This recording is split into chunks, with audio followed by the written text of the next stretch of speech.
Greetings, everyone. So, welcome to another DioWarriors live stream. With me is another DioWarrior we haven't seen in a while. Is Dusty. So, Yeah, hey, how you doing? doing good. So last week, well, this past week was a very chaotic week. Uh, um, Mostly chaotic week at work at the office. Uh, Had a office meeting that got postponed for the following day. So, the first day you expect to go to to spend time at the office. You go there and you find out that you're not needed until the next day. So you come back and now you're a couple hours late in terms of like, for me, I'm trying to do orders. And so that knocks down one day on orders, delays me that. I go in for the next day for the meeting and it takes up all day. So I'm 2 days behind on the orders. So I apologize about that. There's some kind of with all the printers running right now. I got these printers going. I got this printer down here working, and I got printers in the other room working. So I'm trying to make up for some lost time. There are a number of people I'm going to be getting some orders out tomorrow and also on Monday. So it'll be two mail post office runs right after the other. And to top that off, Halo figures hit Target, and so I found myself going to Target twice each time after the office, and I have to go to Target also since it'll be by the post office tomorrow to do another Halo hunt for folks there. I got I'm just trying to help out with just getting a couple of Halo figures for some people I know in some other countries, and it's been hectic. I haven't found any Joes. I at Target once again they had no Joes over there. The Joe section was filled with Ghostbusters, so it's been pretty dead at Target over here. How about you, Dustin? Well, being up here in Canada, we don't have the wonderful Target, so we don't get too much figures up here are really hard to get these days. Uh, I haven't seen any GI Joe stuff at all, even at our Walmart. So I don't even know if Walmart Canada is going to be carrying it. Um, I looked over the classified series, and I've been keeping an eye out. Marauder Rubin has been keeping me entertained with his quest for all things Cobra Trooper, even so far as getting a job at Target so we get them. Yeah. um, but yeah, we haven't seen anything up here. There is a online seller that's been getting them, but I haven't bit the bullet yet. To be perfectly honest, I think the only one that I really want is Gung Ho. Anyways, I currently I moved 2 years ago. We came here from Alberta, and we're in a much smaller space now, so I don't have the room to even display hardly any of my collection anymore. So most of my GI Joes are packed away. I've even sold off a good chunk of my collection, and we'll probably end up selling off a little bit more just because I just don't have room for it anymore. But I have been taking out my figures now and again. I do most of the time I do my 1/64 scale vehicle photography, and that I post on DioWarriors every now and again. But I do take the figures out once in a while. I'll get a hankering, and well, last weekend I grabbed my two Sylvester Stallone figures and took them out for when I was out for a hike and did some pictures. I'm going out for a hike tomorrow, so I think I might dig out some of my Black Series figures, maybe do some Star Wars shots. As far as new figures, uh, I ordered the Ghost Crew from Star Wars Rebels. Hmm. I had Kanan Jarrus and What else did I have? I had Kane and Jarrus, and I had oh my goodness, one other one. Can't remember which one I have. I'd have to go down and look in my tote. But I ordered the rest of the crew, and they finally released Zebarelius. So he should be coming with him. So I should be getting. I should have the entire Ghost crew hopefully soon. I know the seller has been having a lot of issues getting stuff's being held up at customs just because of COVID-19. Right. And but even myself, like I'm in my office once a week, and then the rest of the time I work from home, which can be difficult. Our wireless technology that the government seems to use up here is a little bit behind the times because it slows down, and I get kicked off frequently during the day, which is frustrating at times, especially when you have work to get done. But yeah, so as far as like collecting figures, I've slowed down significantly just because A, I don't have the room, and B, I can't find them. I did pick up a Black Series Child just because he's just so darn cute. He's like all of an inch tall. Right. It's the smallest Black Series figure I've picked up that actually is to scale with the 6-inch Black Series. But he's a pretty cute little figure. He's about an inch tall. He comes with his little bowl and a little frog, and that's kind of neat. Now I'm looking for the Mandalorian and Beskar armor.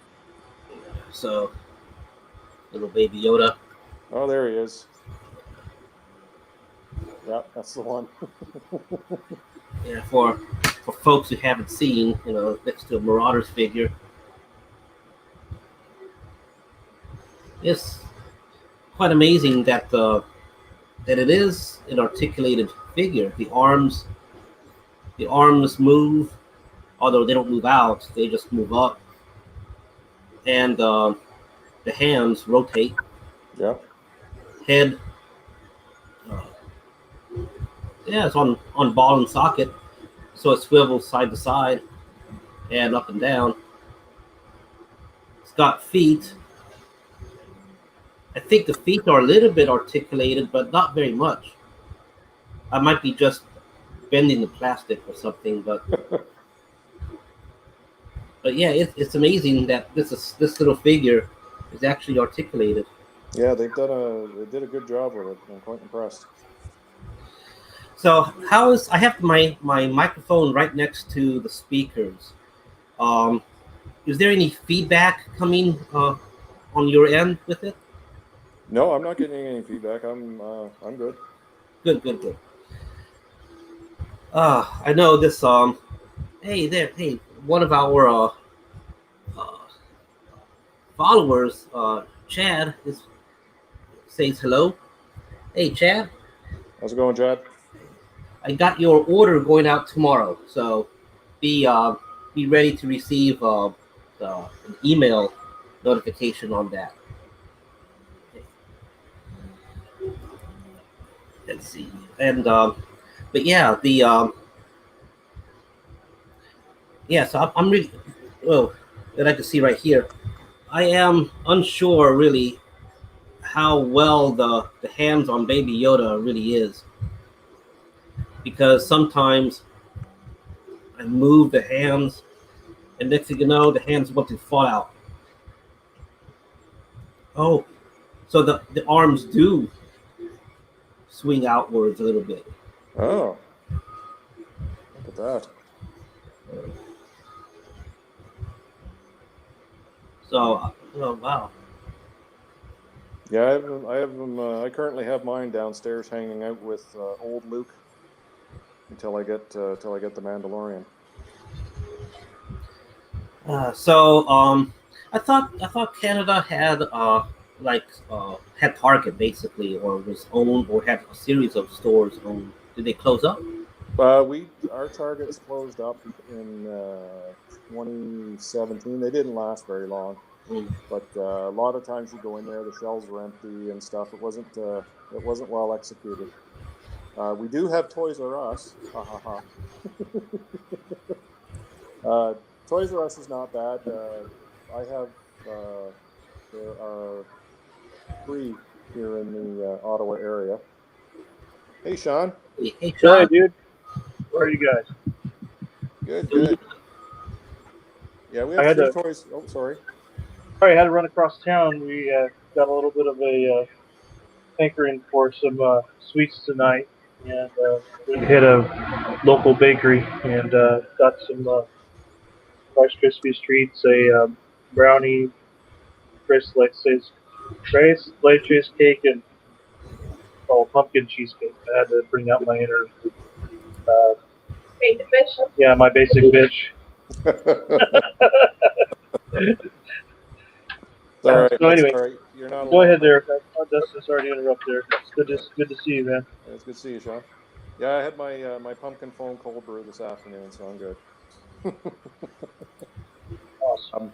Yeah, as I was saying, I have 3 Toys R Us in our area. There's 2 here in Ottawa, and then or actually no, there's 3 here in Ottawa, and then there's one across the river in Gatineau, Quebec.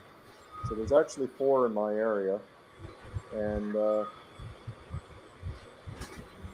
they're actually pretty decent for having action figures in stock. But like I said, I haven't really been buying a lot lately, just because my lack of space that I have now. So, yeah, it is evil that I have that many Toys R Us available to me, but I don't have Target, so it balances out. Don't know where that came from. Yeah, so talking about Toys R Us, there is something nearby. I have to investigate some more. I don't know if it's a Toys R Us that was trying to return locally over here, but there is or or if it's just a building right now that's vacant, but with still the Toys R Us sign. But there is something going on with Toys R Us, somewhat locally. I don't know what's going on. I'll have to investigate. But yeah, I travel back and forth to between the U.S. and Thailand, quite a bit, like once a year. And over there, there's Toys R Us is still going on strong. So internationally, Toys R Us does exist out there. Just kind of wish it was back here. It's But speaking on that note, in terms of Target, so I don't know if y'all have seen these. I've been posting some pictures on DioWarriors group. But these are 1/18 scale Halo figures and very simple packaging.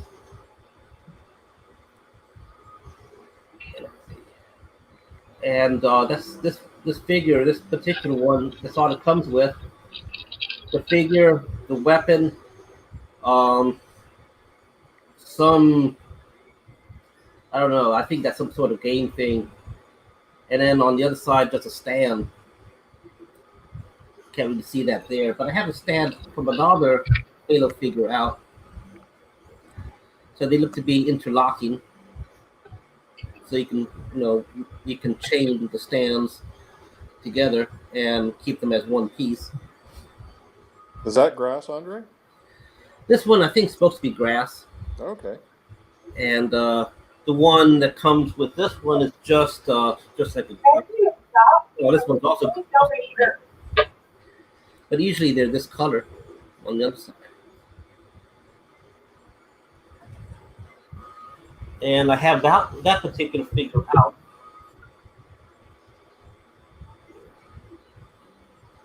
I have things behind me. I've been trying to organize this room and make it cleaner, neater, especially being on the video. But it doesn't work. I got my desk full of stuff again. Well, that sounds familiar. Here's the figure.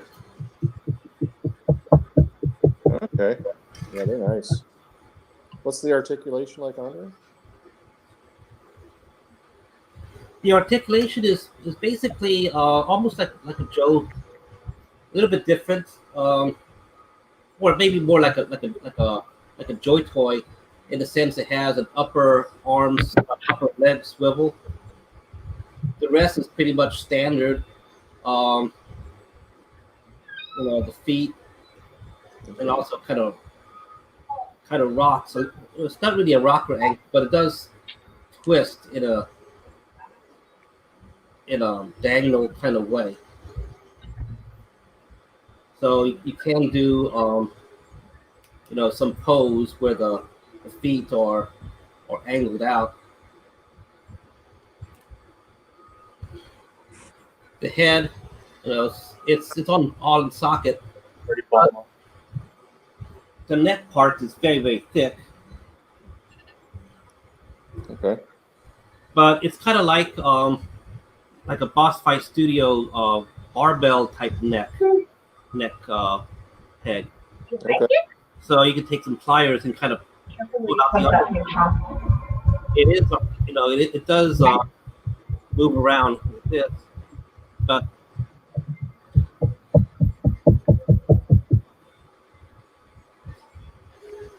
and the hands and arms are basically all standard. You don't really have that much of an upper arm movement because the armor kind of hinders. Everything has a ratchet feel to it.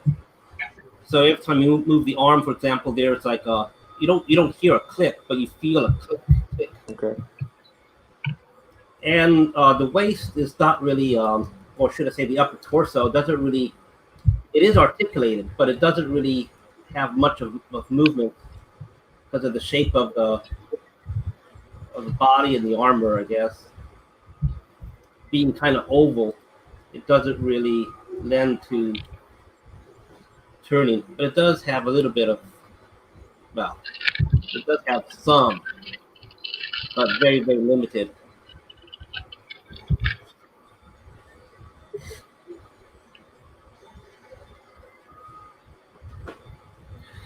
So I picked up this white one also. I don't know the names of the Halo armor or characters or so. It's been many, many years since I played Halo. Yeah, I'm in the same boat. I do have the weapons somewhere. I just don't find them in time for the video. But the Marauder weapons still look better and feel better. Better plastic, harder plastic for Marauders. Yeah, I always like Marauder weapons. They're good quality. Yeah, here's one of the weapons, but it is kind of bendy plastic.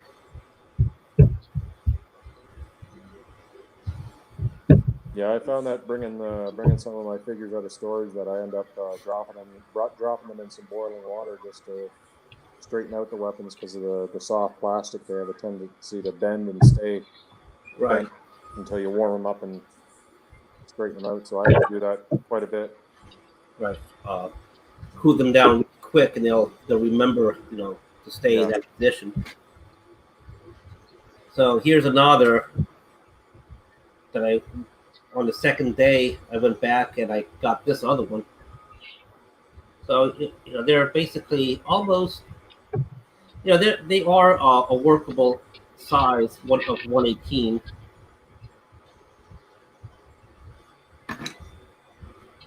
So if I Okay. Well, they're tall anyways. Right. From what I heard in another in a figure review video, that the Master Chief is supposed to be like 7.5 feet tall. Something like that, yeah. In the game anyway, yeah. Yeah. So I guess this is kind of like 7.5 feet tall in 118 scale. Let's see. And here's one of the McFarlane 6-inch figure, so you can see a little bit of a difference there. Yeah.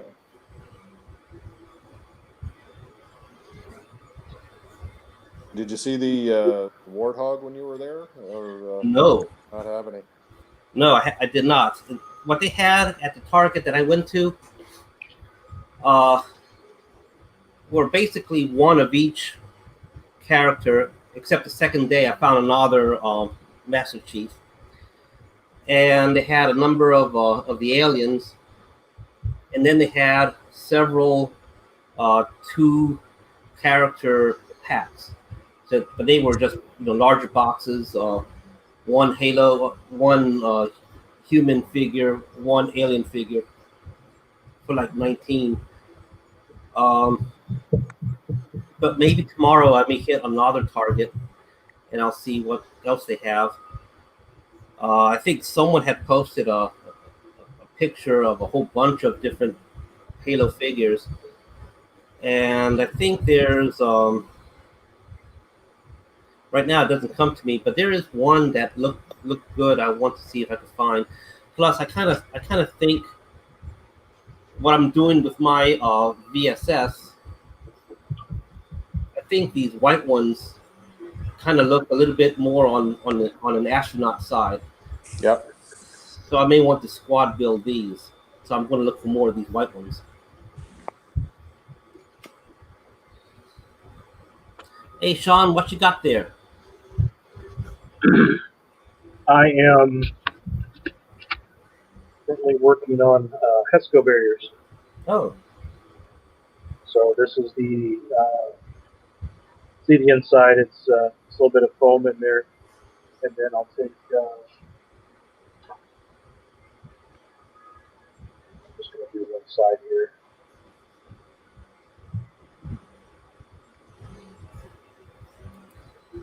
Right spot.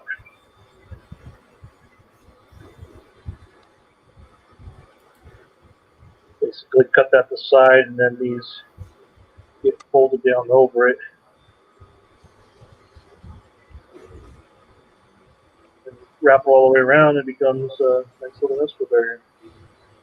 Cool. You can take sand or whatever medium you want to throw in there. I've seen people put little rocks and stuff in there. I bought a bunch of these bags of decorative sand at the dollar store, and I'm just going to throw them in there and probably just because you don't always just get sand in the HESCO barrier, so I might find some like little. I might go out to the river, just find some area where there's a little more of a an area where there's a lot of gravel around the river bottom, and just grab a bucket and just put some in there just to just mix them in a little bit because the HESCO barriers I'm using along with the brooder containers and making like a little I don't know what you want to call them, basically like a forward base.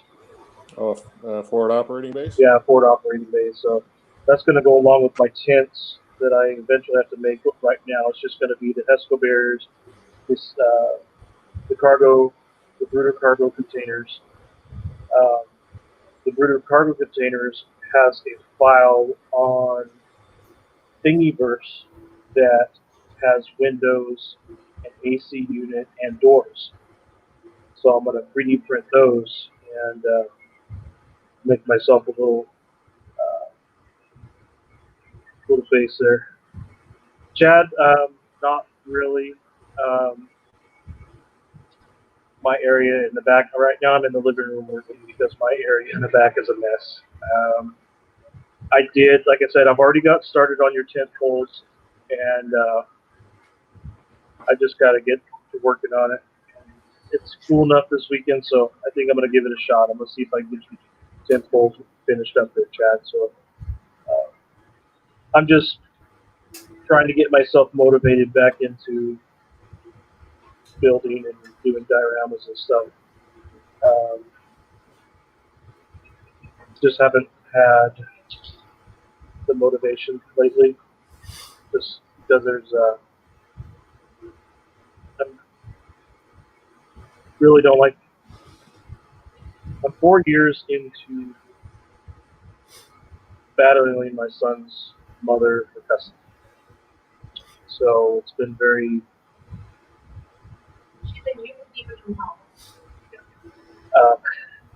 Yeah. It's been very frustrating. It's been very depressing at times. Very heartbreaking. So anybody that's a single dad and just a single parent having to go through that, whether you're mom or dad having to go through it, it's I feel you, and you got my 100% support. But like I said, I'm just trying to get my feet wet again, trying to just get myself motivated and building stuff. And now that it's not like triple digits out here, I can actually feel like getting back and doing something. So sorry about the sad news there, but good Yeah. news.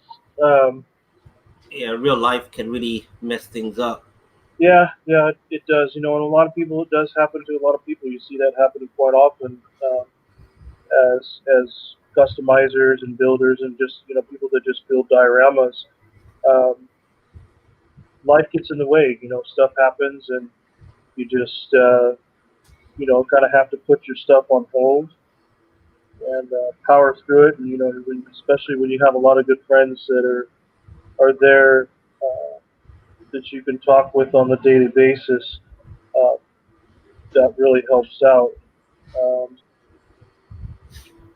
because I just take a moment to just a lot of single fathers out there. Um, they end up taking their own lives.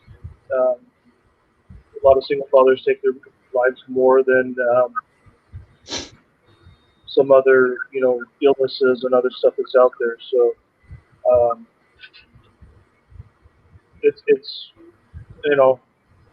I'm on it's a very serious thing, and I'm on a couple of groups, and anytime I see somebody that's having a hard time, like I've messaged a couple of guys and just told them, hey, hang in there.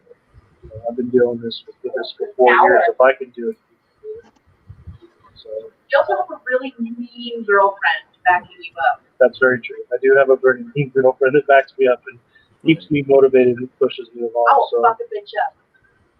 Hey, please watch your language. I will kick somebody's butt. Thank you. That's much better. But also, I will F a up. So anyway, on another note, just to hog the mic here for a moment, Dustin, you might appreciate this. Today we had our virtual air show from Edwards Air Force Base. We had, Bakersfield, I didn't see much. Patty saw them before I did. I was working in the cath lab at the time, and I heard them fly over. I heard them light up their afterburners. But the only thing I did see was the C-17 that was flying over Bakersfield that was carrying various news groups. So tomorrow I'm going to drive out to either Palmdale or Edwards and go out there and if I can see some good stuff, I'll go live for a little bit and take some photos. So should be pretty cool. Well, come on. Hey. How are y'all doing tonight? Well, it's been a crazy week for me, and I was just going through the breakdown of some Halo figures, the 118 scale, and Sean was giving us a heads up on his latest project. Esco barriers. Yep. Nice. And we have Dustin, whom we haven't had in quite a while, really, since Arnold was doing the live streams. So I'm trying to get the whole gang back again. And, there you go. Kind of got all four corners of the covered. You got Sean in SoCal. You're down in Florida. He's up in the northeast, or I guess technically for him, the southwest, the southeast. I got the Pacific Northwest. Yes, I don't feel so lonely being the only East Coast person around. Yeah. I'm not quite East Coast. I'm kind of Yeah, central. yeah. You went in Toronto or Ontario? Yeah. Toronto, right? Ottawa. I'm in our nation's capital. Yeah. Oh, okay. Vancouver. Yeah. They'd like to think so. Actually, no. It's Toronto. Just ask anybody from Toronto. They are the center of the universe. Yeah. Sounds about right. Yeah.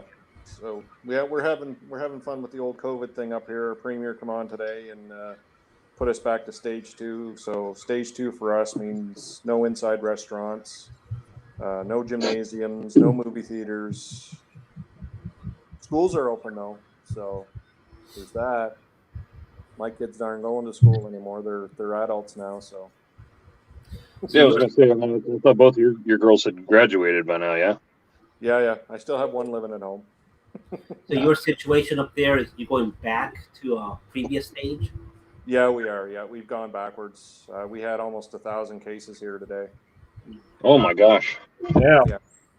So that's for the entire province. That's not just for Ottawa. Ottawa gosh.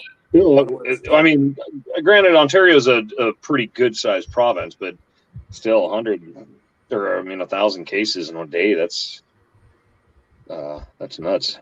Yeah, Quebec's been getting smacked pretty hard too. So they've What had, is they Quebec? have 1,000 cases like for almost a week now each day. Jesus. Yeah, so I it's. mean, I know the Quebecians are like, pretty arrogant, but holy crap, I'd like to think that they would accept the consequences of the virus. they've even gone so far to have like red zones. So like Quebec City and Montreal are considered red zones, so they're basically not allowed out of their houses for the time. Wow. Oh my gosh. Well, they were doing that down there in Australia for a while too, and there was actually a Facebook page dedicated to the only time they were actually allowed out of their houses was to walk their garbage bin down to the curb. Yeah. And so people would start wearing costumes and such while they were doing it. Oh, Just how fun. for something to do. Yeah. Alien action figures. I haven't seen them here in Canada. Like I said, I don't see much here, but the alien action figures, I haven't seen them. That's the same guys that did the core figures, isn't it? Same company? No. I think what Matt means is the DioWarriors alien action figure line. Ah. I think. And I say think only because I've been talking about that, even though I shouldn't be, but I've been talking about that recently on the last few live streams. So if that's the case, it's getting out of the first stage of design. First stage being 2D type designs. So we have a whole bunch of 2D sketches and things, extremely well done stuff. So the next step is to start converting those 2D designs into 3D sculpting. So we're just at the beginning of that particular stage.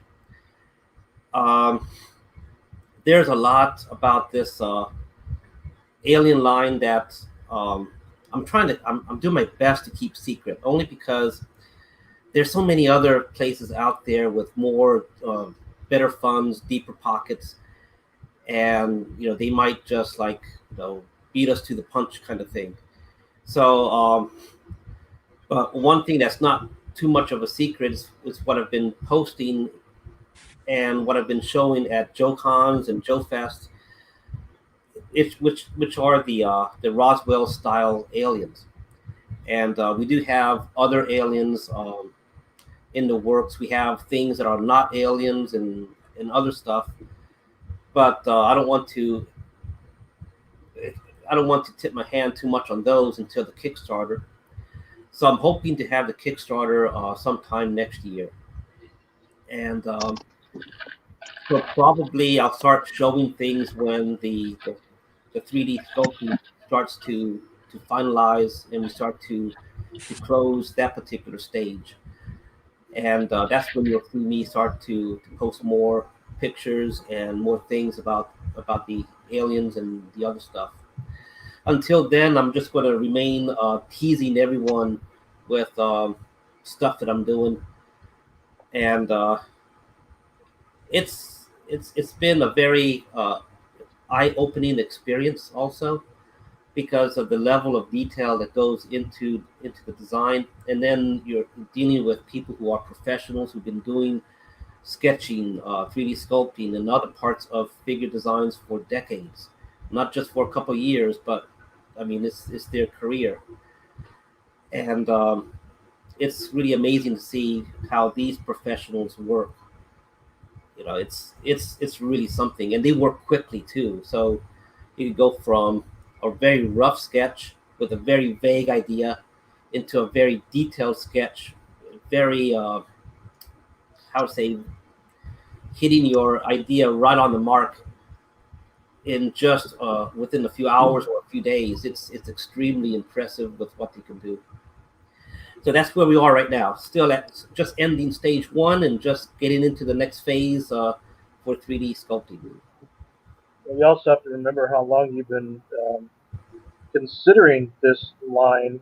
You know, it's nothing that you have. This is not a new thing. This is several years.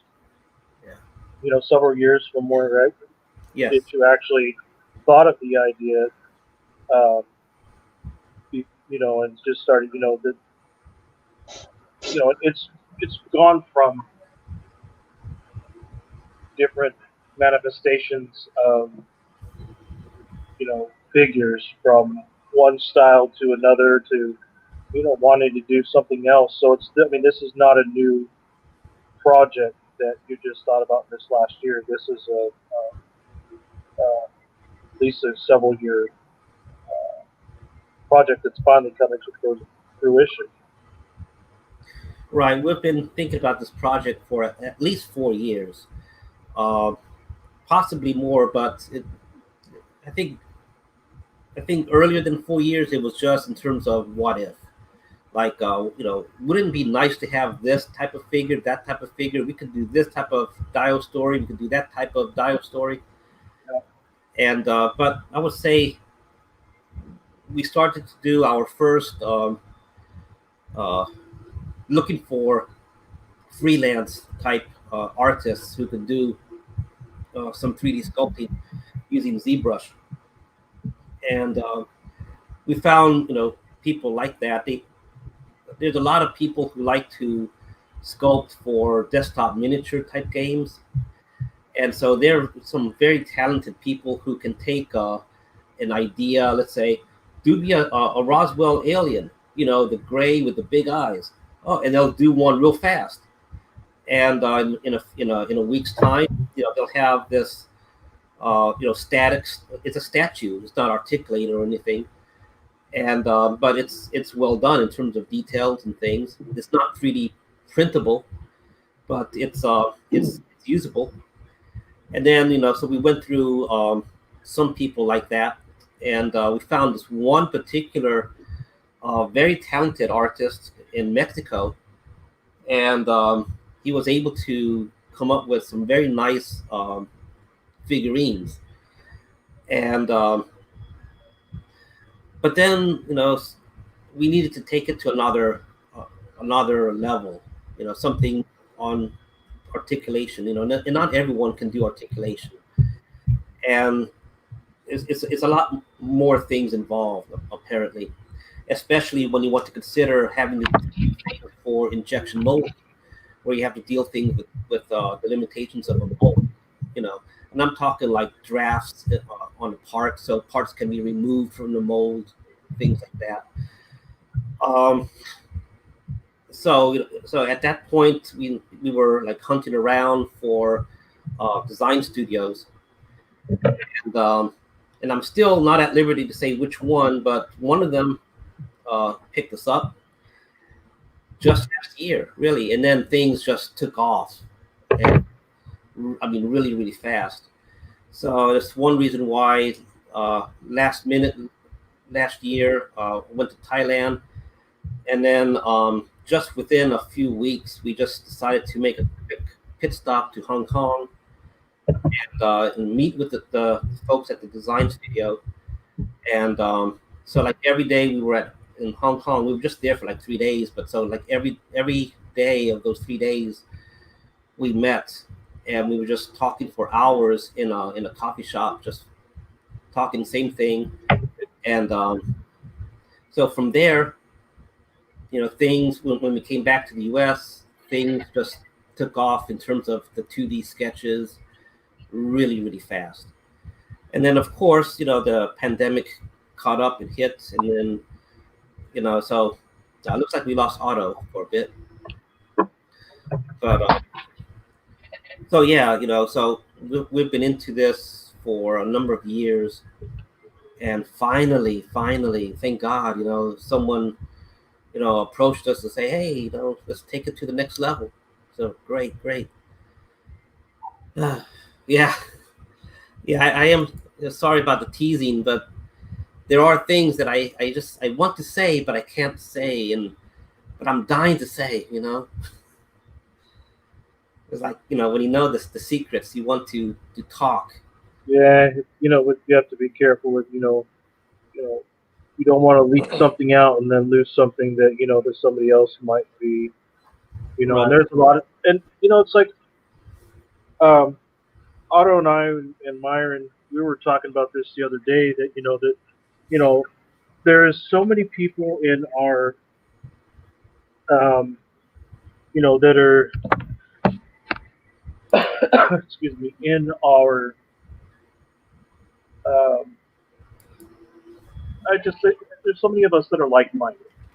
Otto was talking about how he had an idea for a figure that he was doing a custom, and he threw it out there. And actually, while he was working on it, somebody else came up with some idea, and he's like, "Holy crap, that's exactly what I'm doing." And another idea that he threw out there that he made, and I remember him doing, was very similar to the figure subscription service Raptor. He had taken, I think, the desert Zartan and taken the jungle viper stuff on him and painted him, and made his own Raptor.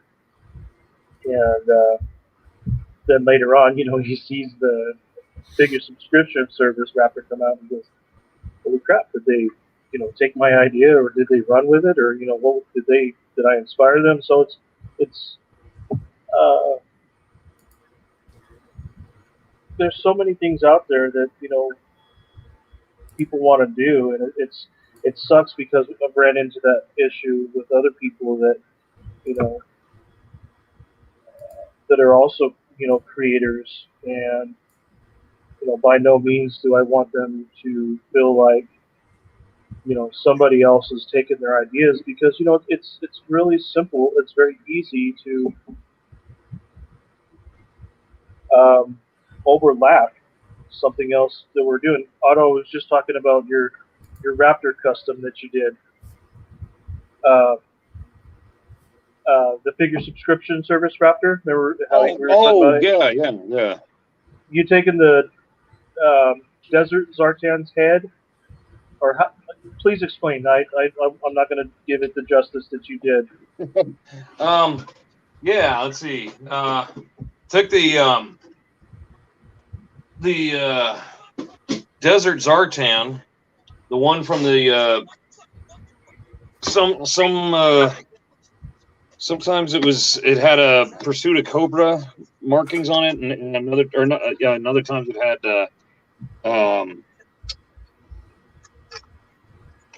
Rise of Cobra. And let's see. And what I'd done was I just took that desert Zartan, and just for shits and grins, I took the that camouflage suit off of one of the jungle vipers, you know, the one with that green leafy looking camouflage suit. And I had one that I'd painted brown so that he could be desert camouflage. And like I was looking at the Zartan, I was looking at the suit, and I was just like, you know, that looks like wings. So I, just for shits and grins, put it on the back of the, you know, pop the camouflage suit on the back of the Zartan. I was like, well, there's your you know, there's your Raptor right there. And so I actually, you know, I didn't think anything of it. I just took the picture just for fun. And then, you know, a couple of years later, the figure subscription service comes out with Raptor, and it's basically the exact same recipe of parts. I mean, this is, Oh, you know, let me see if I can get your picture bigger. Oh, no, that's you. yeah.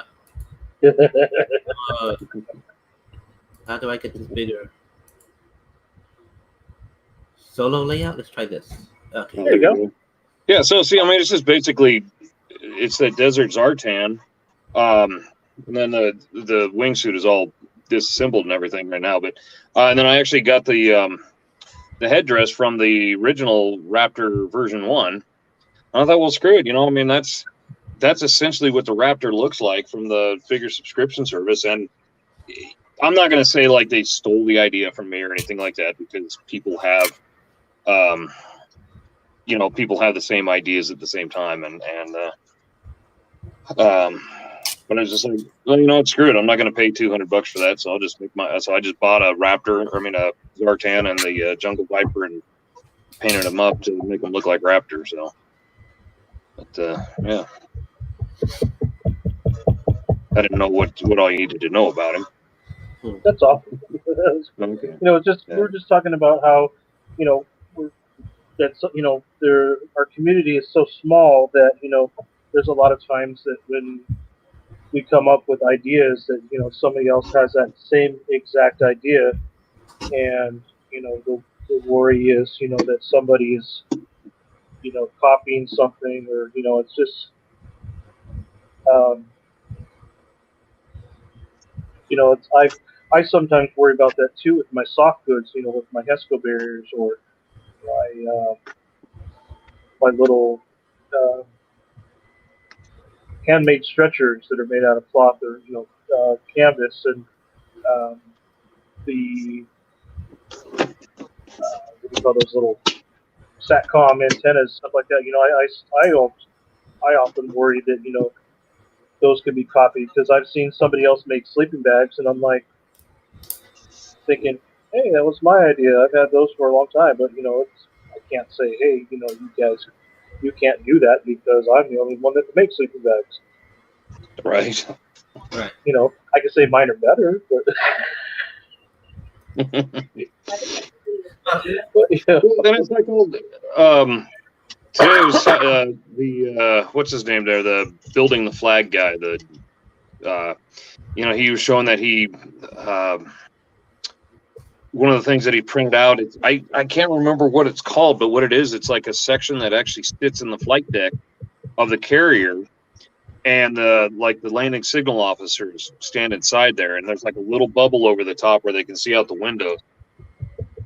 And it's so that like they can be on the flight deck essentially watching the aircraft landing without, you know, having to worry about being hit by the airplanes and their wings and all that kind of stuff. And I forgot what the thing's called, but you know, somebody else started talking like, wow, you know, what's that? What do they call that? The flight bosun or something like that, where it's, you know, I know what you're talking about. Yeah, and I can't think of the name offhand either. If Myron was here, he'd be like, "Oh, it's that." Yeah, I know. It's like, well, fuck, none of us is Navy.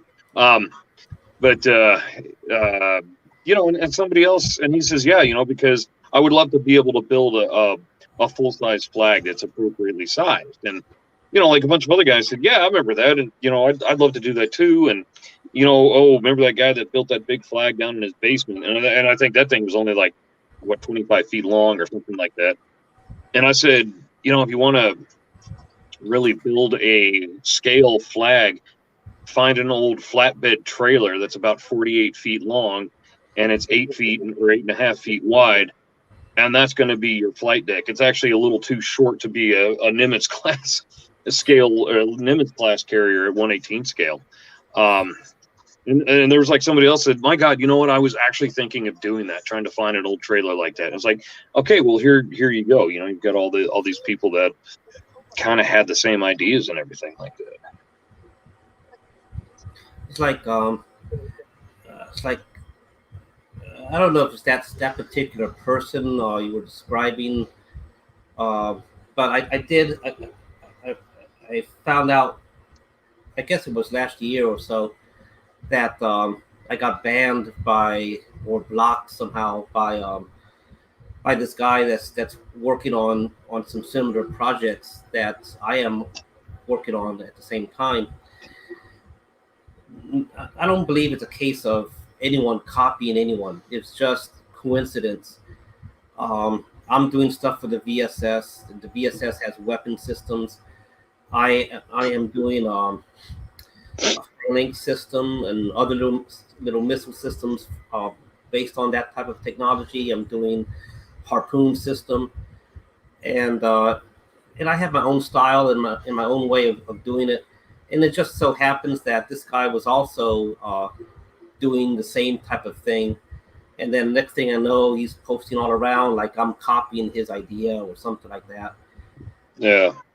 And well, this guy, I don't know what this guy's name is. It's something, but what he uses on the Facebook page is like the Apprentice Jedi or the wannabe Jedi or something goofy like that. Yeah, and you know, I know who his name is. I mean, he's on in the DioWarriors group or one of those satellite groups that I use. I think maybe 3D printed toys or something like that. But we lost auto again. But what's that? That's the little bubble that they're talking about on the flight deck. There's like a little, you can see the aircraft in the background. In fact, it's an F-18. There's that little area there, and I'm trying to figure out the name of it because they just said the catapult safety monitor has a view of the flight deck action from its workspace in the bubble on the USS Harry S. Truman. Hey, Sean, I think that question is for you. Yeah, Chad, it's foam. He's I work in the medical field, and these are actually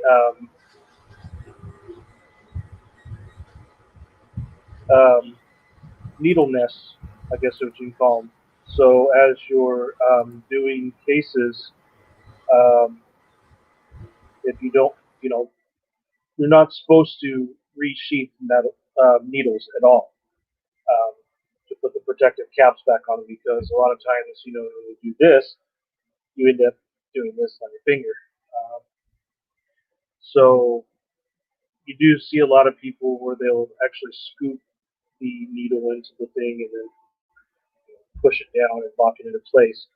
That's kind of a no-no too, but if you do it one-handed, you kind of get away with it. But basically, what you're supposed to do once you're done with the needle, let's say if you're using the needle for access, once you're done, stick it in the foam. It sticks in there, protects the needle, and then once you're done with the case, any of the other sharps that are placed into this thing, you take them out, walk them over to the sharps box, drop them in there, and then throw this away.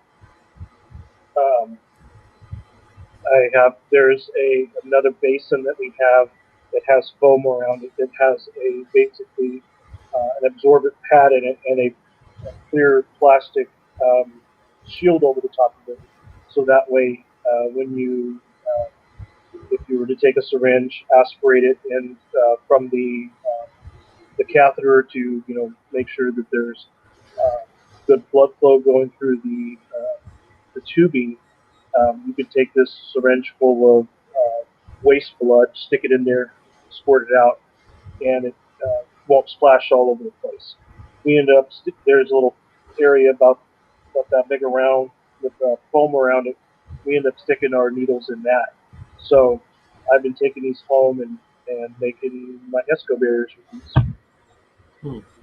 It's kind of neat. Just one of those things where you find something, as we all do. Something that could be trash could be something that could work very well on the diorama. Right. Just repurposing common things, right? Mm-hmm. Yeah. Found kibble. Right. So my mind is at a blank at the moment. But so anyway, yeah, we we talked about the Halo and stuff like that. But I know a lot of people watching this stuff. They're into GI Joe or Marauders and things. So what are y'all doing with GI Joe besides, like, if you're looking for the 6-inch figures, or if y'all have any dioramas you're working on or plan to work on, bring back, resurrect. Also, I have a quick question for you. Yeah. I hear you collect Transformers also. Yeah, I just kind of started getting into it here recently. Yes, I noticed Yeah, your Facebook photo there this morning of Optimus and Bumblebee. That Yeah. is from Bumblebee, isn't it? Yeah, it's right there towards the very end. Yeah, cool. Thought I recognized it. Yeah, I have a couple of Transformers myself, but not a lot. I have a little bit of everything. Well, I've been getting into these studio series Transformers. Just they're all the Transformers that are based on the Michael Bay movies, and I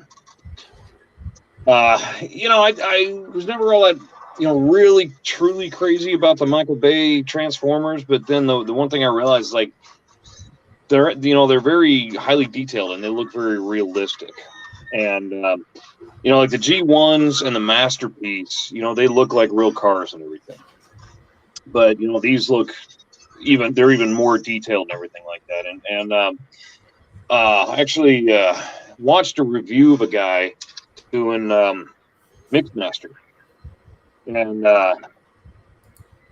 the truck I was driving at the time, this is a Mack Pinnacle. It's a Mack truck. The body style is called the Pinnacle, and this is the truck that I used to drive. And so I thought, God, man, that is a great looking. It's a great looking concrete mixer. It's a great looking Mack truck and everything like that. And there's a whole lot of awesome details into it. And I just happened to be at Walmart a couple of months ago, and well, what the hell? I'll see what's in the toy section. All they had for Joe's was the 6-inch Roadblock and 6-inch Scarlet, and I've got no desire for the 6-inch figures, but that Mixmaster was there, and I was just like, fuck it, I gotta buy it. so I ended up buying it, and then of course he's part of Devastator, and Devastator is my favorite Transformers character. So I was like, I mean, the Constructicons and everything, and so I was like, oh, screw it, I'll get it, and there's 6 more, or what is there, 8? Yeah, there's 8 total figures that build the movie Devastator, and so I ended up getting all 8 of them, and they're all really cool. And I was like, you know what? These things are so highly detailed, and the other thing I like about them is they're scaled well together. They're all like the same scale. The aircraft are a little on the small side, but like the cars, like Bumblebee and Mixmaster. I mean, that's how big a Camaro would be to a to a Mack truck, and So that was kind of cool. And then, even between different movies, here we got Shatter from the Bumblebee movie, and the GTX scale's the same as the Camaro, and so that meant a lot to me because I was kind of tired of the Masterpiece being one size and the G1 being a different size, and then the Generations and all of these other things. And I was like, so I thought, well, screw it, I'll stick with the Studio series. So I got, I like I said, I got all the Devastator, and I've got like a collection, a small collection of them growing. I mean, and I'm going to stick with the Studio series. I mean, there's only, I think, 50 of them so far, and I'm not planning on getting all of them. They're also, the other thing I like about them is compared to the Masterpiece figures is they're affordable. Like the big guys, like the two big guys that make up the body of Devastator, they're at the $50 price point, but you're not going to find the figures for more than $50 at retail. Unfortunately, there's a couple figures that are a little hard to come by, like Ironhide. Like, he's a real badass looking figure, but I'm not finding him for anything less than about $80 or $90, and I'm not going to spend that kind of money on the figure. And I even went to Amazon today, and they had like Ironhide in box, $399. I'm like, wow, somebody's really proud of their Ironhide. So, but and their price point is like $20, $25, 30, 40, and then like $50 or something like that. Like, okay, yeah, I can dig it. I can get with these. Are you talking about the Studio series, Ironhide? Yeah. Okay, I'm thinking of Ratchet. Never mind. I'm sorry. Ironhide is the. Well, and Ratchet's like another one that I want. Well, I saw Ratchet the other day. Cool. They're the most really nice box, right? With the what? With the really nice. Oh, the really nice box. Yeah, yeah. In fact, like it even, it's got the picture of the movie robot, and then it has their name, and then is that the Studio series? Yeah, this is a Studio series box right here. Then the other one that I saw then must be some other like upper echelon type. You probably saw the Masterpiece one. How expensive was it? I didn't even look. Okay. I saw it and I was like, I bet you I would like that, but I'm not even going to look at it because I don't want to know what price is. Right. It's like $75, $80 for that Masterpiece one. Ironhide was that custom GMC top kick, wasn't he? Yeah. Yeah, he's a cool and I didn't even know. What's that? He's a cool looking truck. Yeah, he's a badass looking truck. I didn't know this, but GM actually, as a promotion to go along with the movie series, offered the Top Kick Ironhide package, and it made the truck look exactly like it did in the movies, with the exhaust pipe sticking up out the back and the Autobot logo embossed on the tailgate and such. The only difference was the movie, the cab lights across the top of the cab are blue in the movie, and that's actually illegal to have. So they made them orange, and then they modified the mirrors for the movie truck. They just used the regular size mirrors for like a regular size pickup truck, because the stock mirrors are these big goofy looking things. But they it was like a package, but like you buy the Ironhide GMC Top Kick. And I was like, man, that'd be fucking badass to have. Yeah, I've got like a 160. I got like a 164 scale Ironhide. Oh, nice. Yeah, it's the ones that you could get. You flip the bottom over, and it's got like the robot molded into the bottom of the vehicle. Oh yeah, I've seen those. When you're really on a budget. Yeah. I got it just because I liked Ironhide, and that actually when I've got a Chevy Colorado, and I put an Autobot sticker originally on the tailgate, and that was I was calling it Little Ironhide. So. Oh, nice. That's cool. Well, it's like they did that with the Camaro too. They had the Bumblebee version where you had the Autobot symbol on the side, on the front. Oh yeah. The front panels, the front driver's side fender, the one on the drive or the steering wheel. I think Ford also did a Mustang with the Decepticon logo as well. Oh, that would be cool. Yeah. Oh yeah, because that was Barricade was a Mustang. That's right. Mm-hmm. Yeah. Which I think was so awesome, having a Mustang and a Camaro in there, being the good guy and being the bad guy, just because those two cars, the competition between those two cars throughout their existence. Yeah. I don't know. I'm partial to Camaros. I'm a Camaro guy, so. Yeah, me too. But somebody would throw a Mustang at me, I wouldn't turn it down either. No, I wouldn't either. No. So, have y'all heard? Is there going to be another Transformers movie? Yeah, apparently there is going to be a. Is there going to be another Transformers movie? Yeah. Yeah, I think there's going to be a sequel to Bumblebee. Yeah, because what I was reading, because I watched Bumblebee last night and just decided to read a little blurb on it, and they said if it was considered successful, then yeah, they would make a sequel to it, and even though out of the 6 movies, it was the least grossing movie, it was also like the one that got the best critical reviews and the best fan reviews. Yeah. And there was supposed to be a post-credit or mid-credit scene where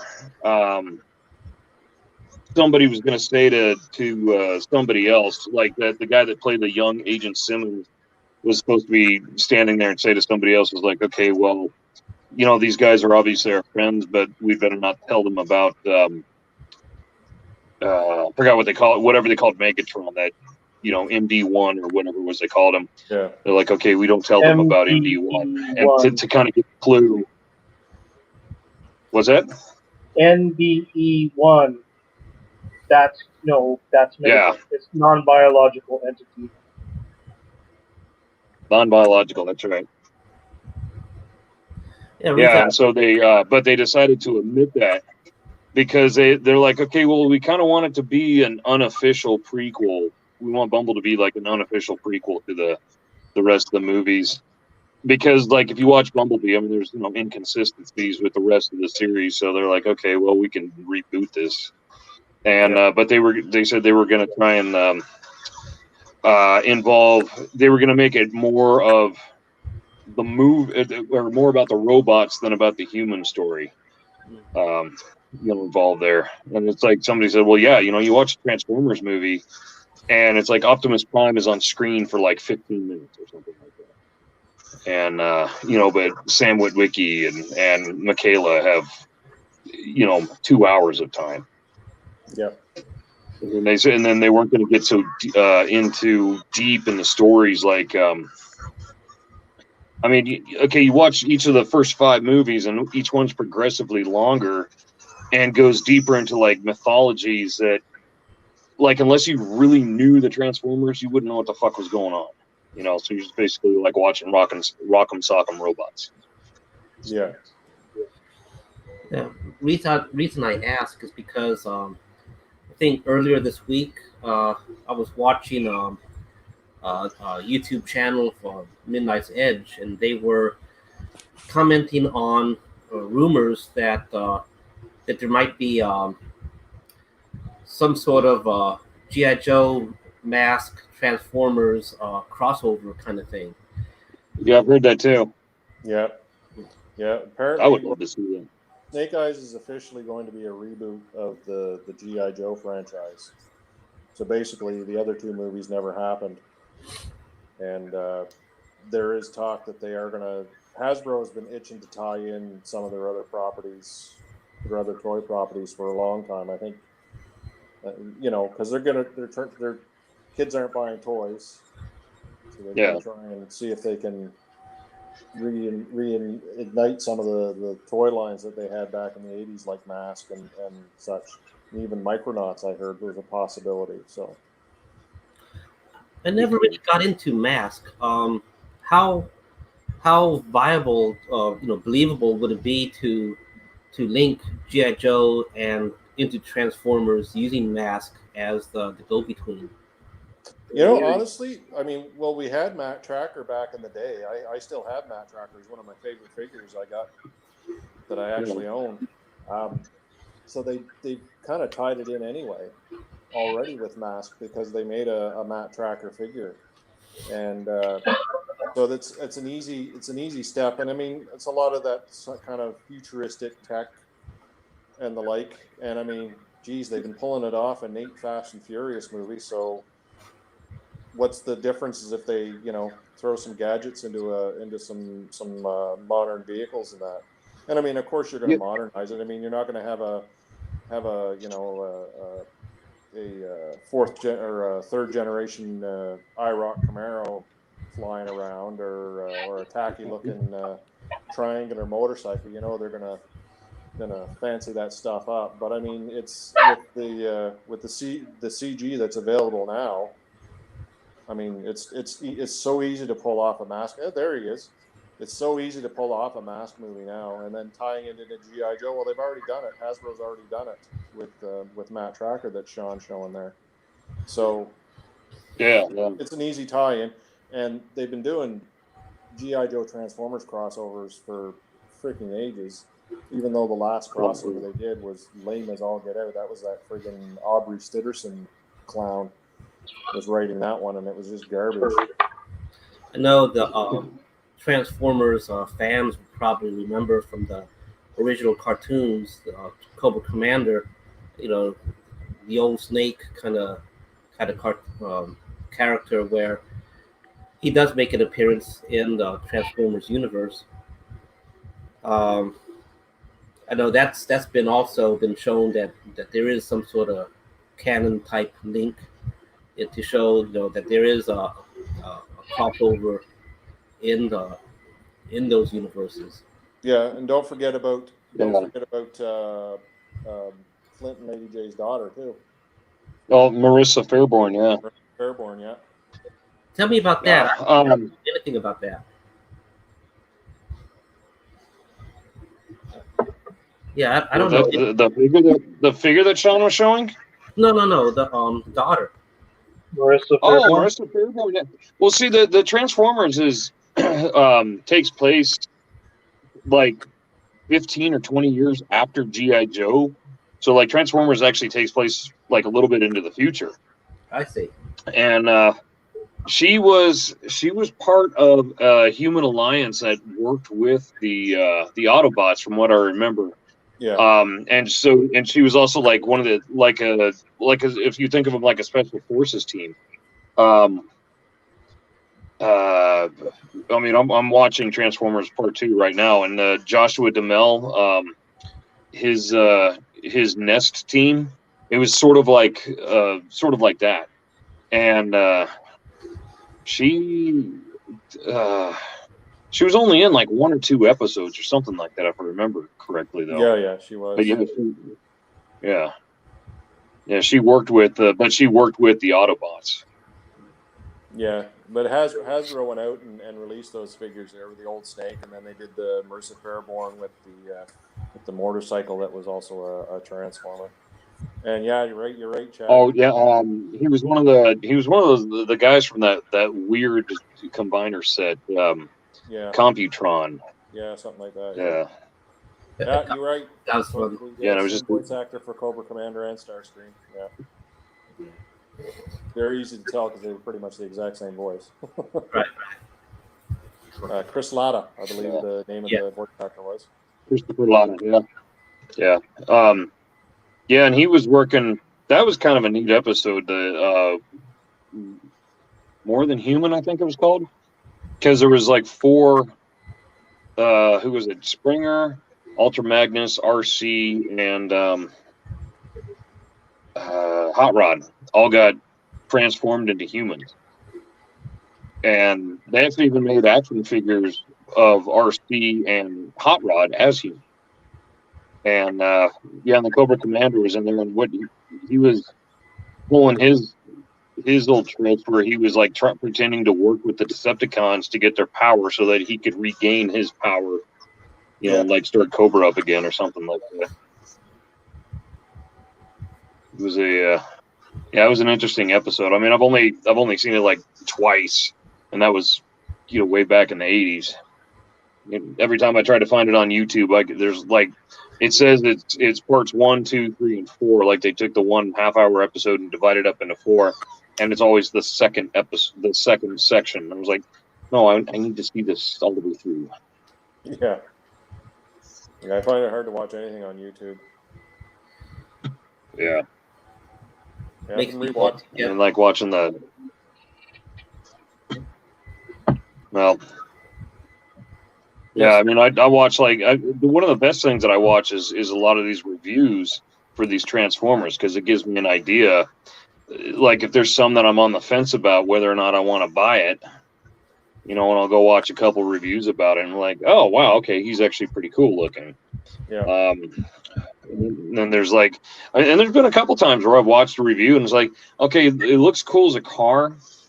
It looks okay as a robot, but watching the reviewer getting frustrated as hell trying to transform the thing, because it the Hasbro Takara Transformers are actually pretty decent, and the third parties are great, but every now and again the third party Transformers are just, they're a bitch and a half to transform. And watching there's a third party that's actually making a movie, Devastator. And the first figure that they released was Mixmaster, and he's doing the thing, and he shows the truck, and he's like, it's a great looking truck and everything like that. He says, but I got to be honest with you, this is the second one of these I bought because I got so frustrated with the first one. And he says, I've never done this. He says, I got so frustrated with the first one, I just said, to hell with this, and chucked it against the wall. So I had to buy another one in order to do the review. I remember. And then he. So,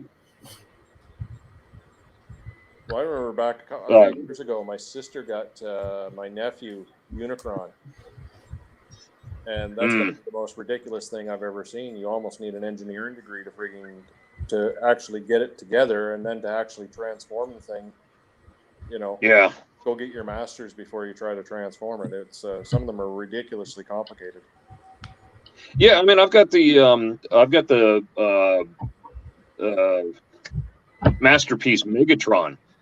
And he's a fantastic looking figure. I mean, he looks just like the cartoon. He's really articulated.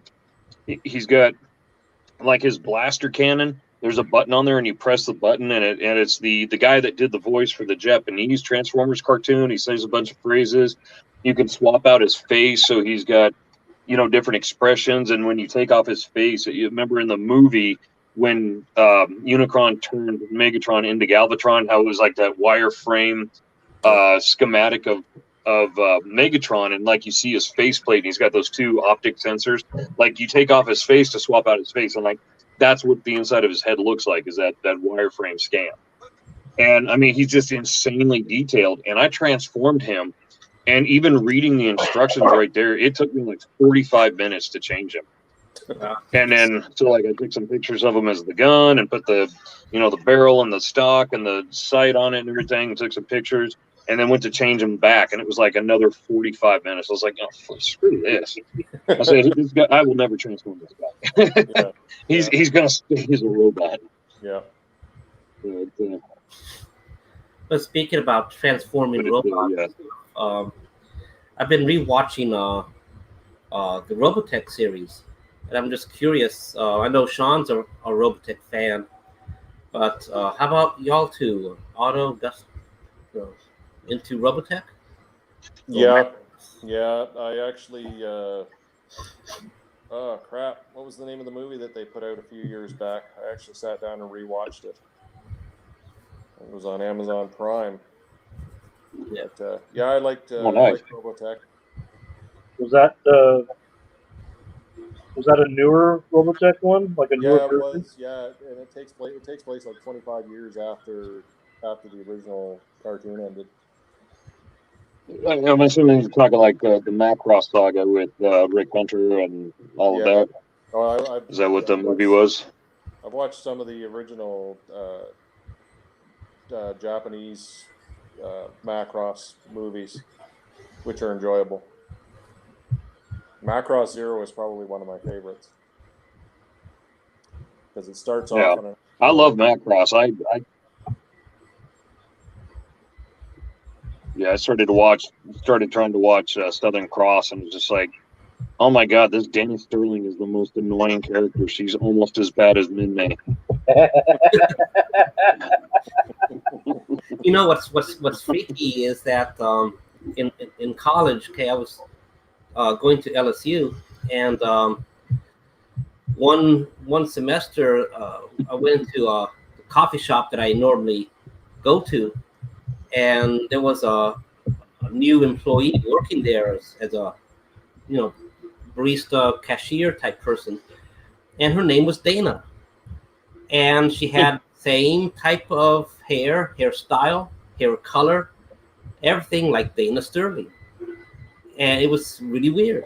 And I brought my Robotech Art 1 book, and because there's a nice picture of Dana Sterling in there, and she saw that, and she kind of freaked out a little bit, in a sense that from then on she never wanted to do anything with me. And when I went into the store, and then she ended up quitting.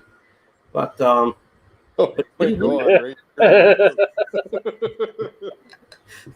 but it was really weird, I mean, it was a real life look-alike, I mean, she had the same hair, the same, in terms of the height, yeah, I would say, judging Dana Sterling from the other characters, about the same height. So she wasn't like, short or petite or anything like that. Same body build, same hair, same hairstyle, and same name. It was really weird. Really weird. She obviously thought you were really, really weird. Here I am. Look, you're in the reason why she didn't want anything to do with him is they showed her the clip art of Dana Sterling standing nude in the shower. So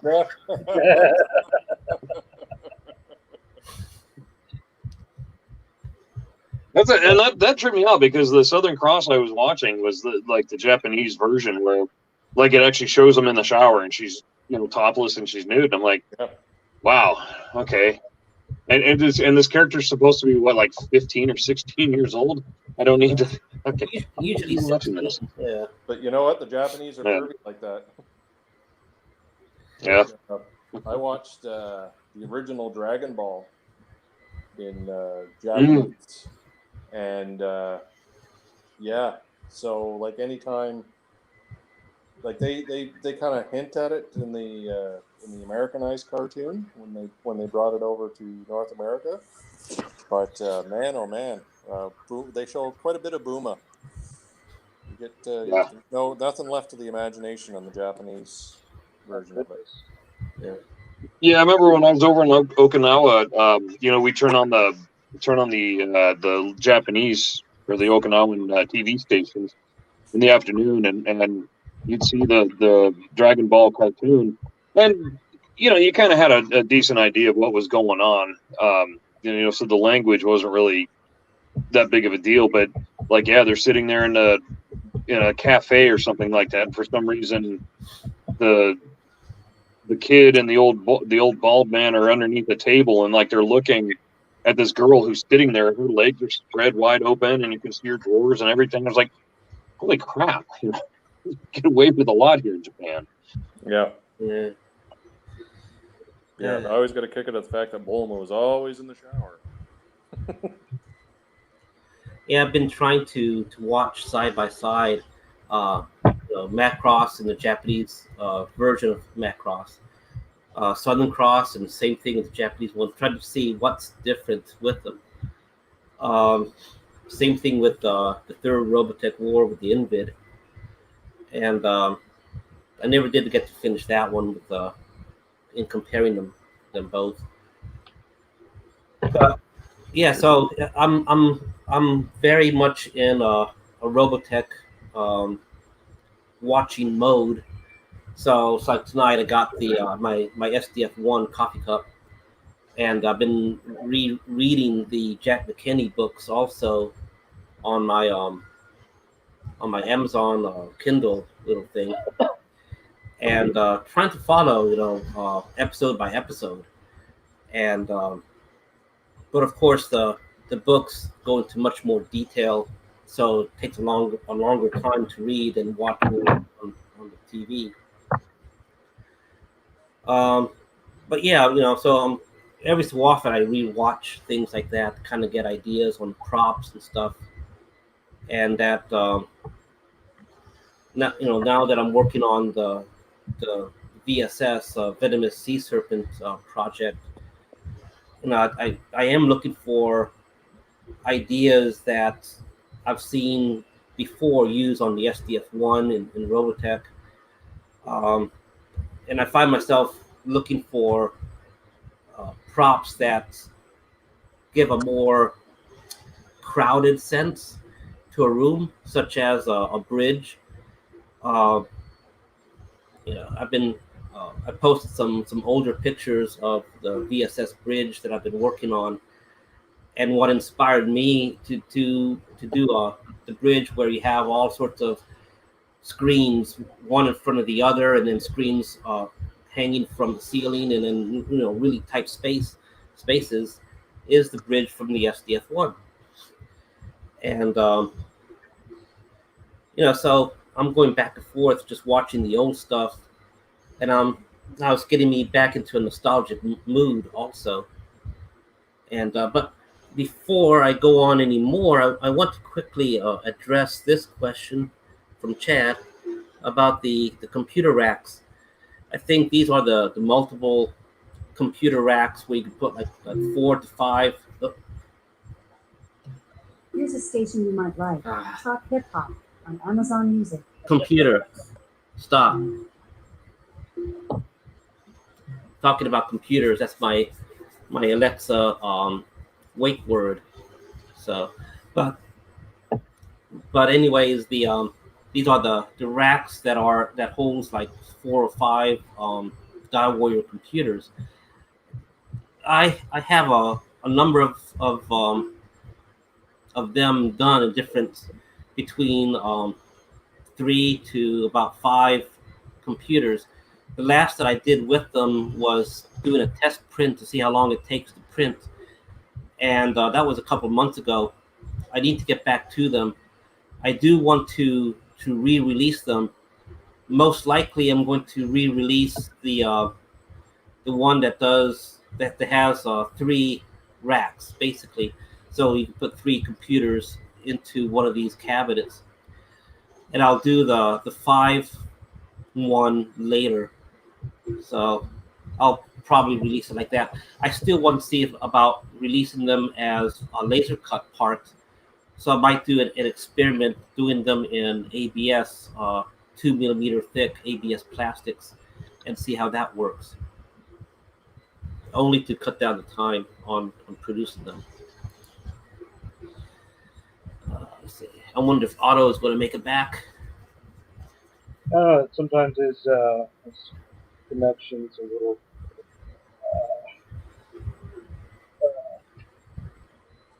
Yeah. Sketchy, I guess. Yeah, I wonder if Wi-Fi. he's overheating kind of.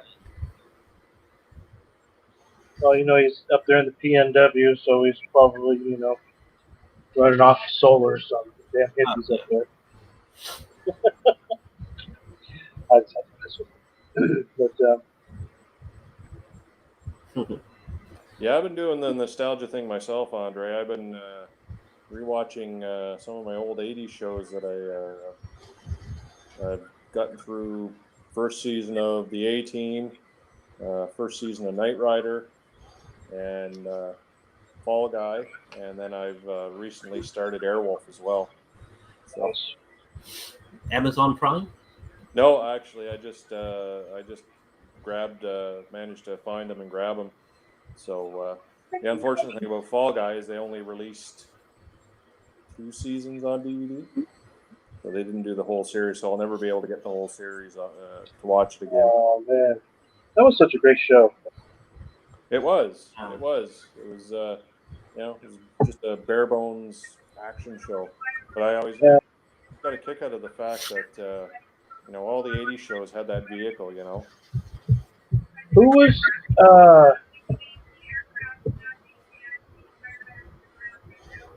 what's her name? Was that Heather Thomas? Heather Thomas, yeah. Yeah, okay.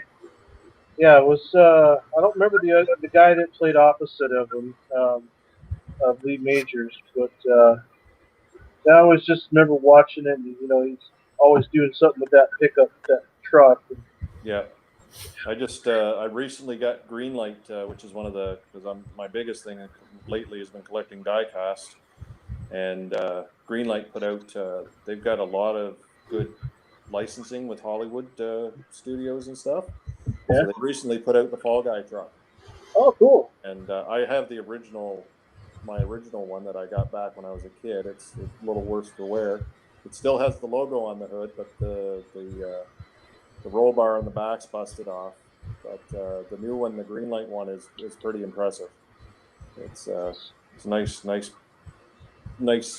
piece to have in my collection. I also have the 18 van as well. Yeah, I do often think of you when I'm in the car section at Walmart or Target looking at the stuff, or just even out and about. They've recently started cruising again, our main strip in town. So anytime I see a really cool, what's that, the Datsun Blue, was that a Bluebird, the Datsun? Yep. Yep. Yeah, it was a little two-door. I know they use them a lot in racing. Yep. I don't Little remember the 510. actual. Yeah, 510. Yes. There's a beautiful one here in town that's light blue, and I think I thought I took a picture and showed you, but I know it's still around because I see it once in a while. But there's an old. The guy was driving a Datsun pickup, an old, like small, like old. It looked like Yep. a '60s model, and he had a Bob's Big Boy. Somebody was dressed up in it in the front seat, and they were Nice. just cruising. A lot of modern vehicles, but then there's a lot of hot rods Yeah. and a lot of low riders and stuff. So That was yeah, so that was always one of the nice things I liked about when we deploy down to San Diego the is seeing all the nice cars in California. Man, oh man. yeah, that's one cool thing about Californians. They're very particular about their old cars, and they take they a lot of people like to restore them, and then on weekends go out Yeah. and take them for the cruise. Seen a few around here this summer though. There's a lot of nice cars floating around here in the summertime. Cool. Oh, there's a question there for you, Andre. Yes. The gold bars, they basically just took a lot of time. This was a couple years ago when I stopped, and the reason is because back then I didn't have as many printers as I do now, and what I had back then were the older printers. But they were larger printers than what I'm using right now. So I used to do larger props, larger models, and they would have, they would take a lot of time. So it was either that or doing the little gold bars. And but now I'm going to have to. Yeah, I was looking at the gold bars last week, and I do want to kind of upgrade them so they print cleaner. And I would like to see about printing them in the specialty filaments that I've been using that I can suppress the layer lines. So that should make the gold bars look even smoother. And I printed some up in the gold filament. This is before I picked up my printer. They had out of the University of Cal State Bakersfield. They have a place out there called the Fab Lab. And they have several, at least 12 printers. Some of them are, I don't remember the name of them, but they're very, very small. They were meant for small projects. There was nothing for those that could, mostly like chains, little trinkets and stuff. But I think, with the scale that we work in, everything that I could find or if I could get files for printed perfectly on these because it didn't need a large print area. So, and everything out there was free. I mean, everything. You could use the printers for free, the filament was free, and you could print whatever you want, however much you want. Um, they had some really nice gold filament. I made some gold bars. I think I made something in a Cobra logo. Well, what since then there a company came out with what they brand as silk. So you'll find them as silk filament, and usually they're metallic colors like silver, gold, copper, Nice. and they print very very smooth. Still not as smooth as the specialty filaments, even though these are other kinds of specialty filaments. But you can still see them with layer lines. But they look well enough that if you print, let's say, a vase, something larger than 1/18 scale, something larger than what we do 1/18 scale, where the layer lines don't really matter, then this type of filament, it'll gleam with the light, and the light will gleam along the layer lines, and it will actually look good. And I've seen people with some very nice results doing things like vases and other kinds of larger objects like that. But I think when it comes down to the scales, like what we're using, first of all, it's very difficult for the filament printers to really do the details. So a lot of people go for the resin printers, and there's pros and cons on both. Um, the filament stuff, is cheaper than resin, but they really can't do super fine detail. Now you can get it close, and there's people who do demonstrate that you can use a filament printer to do miniatures, like 288 millimeter desktop miniatures and stuff like that. And some of them do extremely good detail. But then there's things like, for example, if you have a figurine holding a sword up in the air, you're not really going to be able to do that with a filament printer without having to put support structures to support the arm and things like that. But you can do that kind of figure in a resin printer, also with support structures, but the support structures tend to taper as it gets to the model.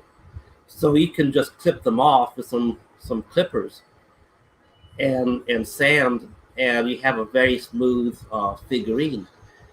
So, but you know, with resin, the thinner you do, like if you're doing something at 118, it's more breakable. So, if you that's the thing, resin is good. The thicker it is, the stronger it is. Even though you can get some resins that are like engineering resins, and they're still stronger. But when you're doing things at our scale, at 118 or smaller, then the thinner something gets, the more breakable it is, and that's the downside.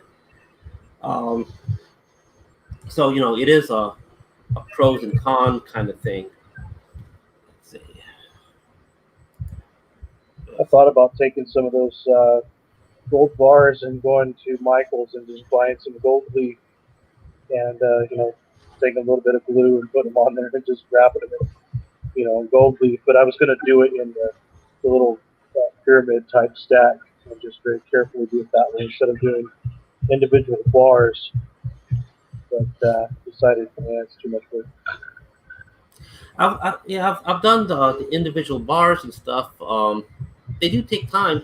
I wouldn't mind just getting like a spare printer and just put some yellow filament in there, and then just let the thing print over and over and over. They do take around like 3 hours to do, like no, like I would say around 20 or so at the size that I was doing. They take around 3 hours or more to do like 20 of them at a time, something like that. Um, Chad, I might have something like that available. I did buy some of the Marauder briefcases, and I do have money. Um, in fact, I have. They're a little on the larger side, but I think they work really well. Just you can't like Moneybags Destro. They have some really good. Cesspool had it too. Those really nice briefcases with money. It's still kind of hard to see, but the stuff that I did is on cardstock, and I actually cut them out and folded them in half and glued them. So they're nice. I mean, they do have a nice feel to them. But for the briefcases, I actually made one where there is a space on the side of it where you could put maybe if they had like a detonator or something in there, you could put on the side of it. But yeah, you could put euros in there. You could put I have denominations of hundreds, fifties, 20s. I think I had tens too. But I was kind of messing around with those because everybody likes money cases and piles of money and stuff. yeah. So that was another kind of a fun little project that I did. Could you do some of those in like the old style 1800s 1860s kind of style money? Because I that could would be you can ideal if you can for find me some some bills. well yeah just find me some images on the internet. Some old Wild West cash. That wouldn't really be that hard to make a bunch of that stuff. I mean, it's you just take it to because I don't pay for color print. Well actually I do, but I won't go and buy a printer just for the ink because it's just too expensive. I'd rather just buy the cardstock, take it up to Office Max, Office Depot, pay a few cents per page to do full color, you know, copies. It's cheaper. Right, because what I have a poker tape, and I've been doing some right now in resin things like gold coins, things like that. Trying Mm-hmm. to make a small pile of gold coins so people can like have a scene where they're playing poker and they have a stack of money, but the coins get kind of difficult to do, and so I'm looking around for other alternatives, such as Gold pocket gold hard watch. cash, yeah. So that Confederate would be good too. That's another thing because the cowboy line, dime novel legends, whatever. Uh, They're Have you seen their how would I say pictures that they posted this past, I think, last weekend? It looks there wasn't too much. Uh, there wasn't really any description, but to me, it looks like they're getting into the potential army building thing with a U.S. cavalry, or uh, maybe a Civil War kind of thing, with the South. Everything was all in gray anyway, so yeah, I saw those. yeah. But that would be good, to kind of fill in things like an old style money chest. We could do an old style train robbery, that kind of thing, and outlaws are huddled around an old box. It's got gold coins, it's got money Mm-hmm. inside there, Well, things see, like that. that's the thing I've always talked about. If if I had the better, if I had more time and more, if I was better at actually creating STLs and stuff, that's one thing that I would be doing is, you know, instead of focusing, because I love building props, I love doing all this stuff, and if I can get into bringing STLs, that'd be super rad. But I would piggyback like on, just like I said, the dime store novel stuff. I would be thinking of making um, whiskey barrels and stagecoaches and wooden carts. Like the wooden carts where you see all the hay, or horse-drawn. I guess it's a cart where you just have the little stakes around it, and you've got hay in there, or produce and stuff. Um, Anything and everything that would go along with that particular genre. Vietnam, Marauder Task Force is coming out with stuff soon. That's another thing that I would be thinking of. It's like, what type of props can I make of Vietnam era that's going to go well with those figures? Same with World War II. That's just, for me, it's easier to think of it that way and build off of that. And like, I'm already thinking my stretchers are going to be really good for the Vietnam era. They're great for the World War II era because they're cloth. They're not modern stretchers. Which modern stretchers, a lot of them are still made of canvas. But either way, it's just, yeah, it's just little things that I would piggyback on, just to, because a lot of these people, they don't. Uh, that's the thing they don't think of. They've got figures, but what about accessories? Can And you right now, the Yeah. 6-inch figures, Canvas everybody's first. wanting accessories for the 6-inch figures. right? Canvas first aid bags, Mm-hmm. sea rations, Yeah. the old sea rations, stuff like that. Can you use No. a briefcase like this for your money thing? What briefcase is that? Is that one of the Joes? Yeah, it's a DieWarrior briefcase. Oh, absolutely. I could find a, if not a money bag, or if money can't fit in there, I could make my own little suitcase bomb. Hmm. Because I do have, somebody else made the idea, but I did print out some 500-pound bombs and painted those, and I was just going to put basically it's going to look like a couple sticks of C4 with a detonator and glue it to it to make it look like, IED. But that's just somebody else made that idea too. So I'm like, I might as well run with it. I mean, just because somebody else did it doesn't mean I can. Right. But to answer Chad's question, that bag is actually, um, I found that on, I found it on Shapeways and casted it, and so that's not my design.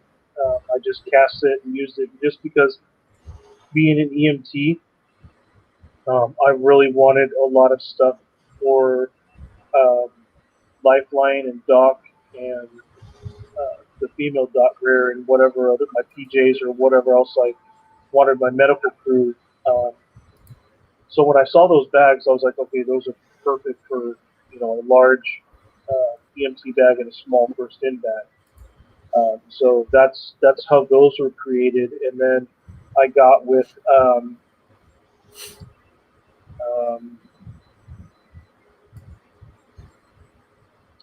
who does the awesome decals with the tattoos and stuff. Bad Mother tattoos. I think. Yeah, Bad Mother Tattoos. I got with him and had him do two different sizes of the EMT symbol in silver to put his decals on those medic bags. So those turned out really well. I really tried to get a bunch of those tiny HK striker gurneys, those yellow gurneys that were really nice. I tried to work out a deal with them where I could buy them in bulk, and I was going to put them in my store here and just offer them for sale. For so many people, when they were seeing mine, they were asking me, "Where'd you get it? Where'd you get it?" And I would send them straight to the to the site and tell them to say, hey, just drop my name and tell them I sent them to you guys. I was trying to build up, my name so that way when I, made the proposal to them, they might say, oh yeah, I've heard of this guy. But I don't know if it was a difficulty in communication or what, but it fell through. So I was disappointed with that because those are great. Those are probably the best journeys I've seen out yet. Those are also the ones I used to use on ambulance too, so I'm a little partial to them. Yeah, so I brought up the website here, because something I kind of forgot that I was working on are these money bags. There's two versions of it. One that sits on a table, so it has a flat bottom, and the other is for it's a hanging bag. So like if you get like a boss fight horse or so, you can probably tie it around the saddle or something like that and have it hanging from a horse. And this one is, of course, because of the shape, is harder to print. I'm trying to print these using the filament printer more than the resin. And with the resin, they're kind of difficult because like this one wants to split. I guess because uneven curing, it wants to split the resin. And but so that's reasons why I haven't made them available yet. But Looks yeah, like you got a pair of horse testicles there in that bag. right. Did you say what I think you said? Yes, I did. Well, I mean, it does. It looks like a pair of testicles. If you're worried about me saying an F-bomb, you're talking about Yeah. like that. Otto already dropped a couple F-bombs, so it doesn't really matter now. So, but yeah, I'm trying to do like a series of, like coins and stuff like that that can just be Cool. printed as one model. And the problem is that each coin is a separate model, so that takes up memory. And then we start having a stack of like 50 or 100 coins. That's like opening up a stack of 50 or 100 separate models, so it eats up on computer memory and things, and it becomes a little challenge of its own. But yeah, so what I've been doing is doing things like going to like vases and things like that, and then just painting them as gold, like printing this one out, for example, and just paint this one as a gold vase, for to make it look like something is wealthy. Mm-hmm. But with that, let me see if I can show. I guess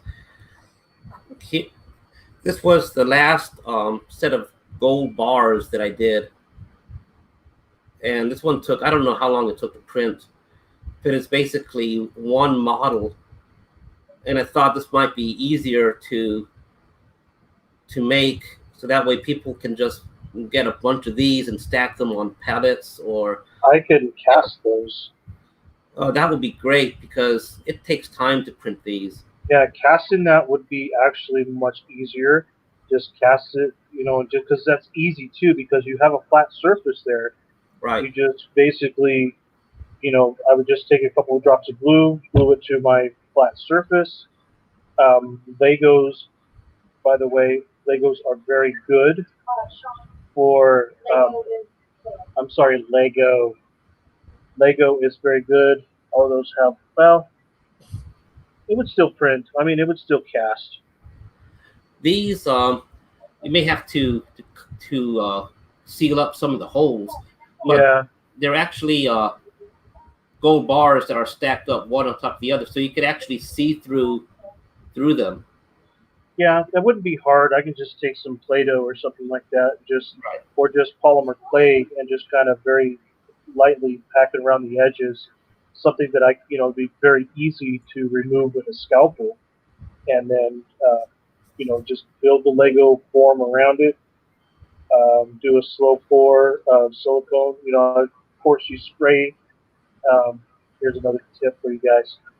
You just spray it with the mold release, and then pour. You start in a corner, an opposite corner of your mold, and just let the silicone flow around it and build up around it until it covers it. Uh, and then you just let your silicone cure. Once it's done, you break down your frame. Um, 1870. Chad, I think that is that the stuff you get from Orange County from MPK Enterprises. I'm not sure what that is, but I did that Cobra Commander throne that I showed off a couple weeks ago that was built, and I haven't done anything yet with it yet. I've got a two-piece mold of it, but I'm just a little trepidatious on casting it because I'm worried that with not having a vacuum chamber, that my resin is not going to get down in defined areas where the fang and the head, and it's going to lose those details. So I haven't done anything with that yet. But yeah, that gold bars, those would be actually perfect to cast, and you could knock out easily of those one evening, a couple dozen.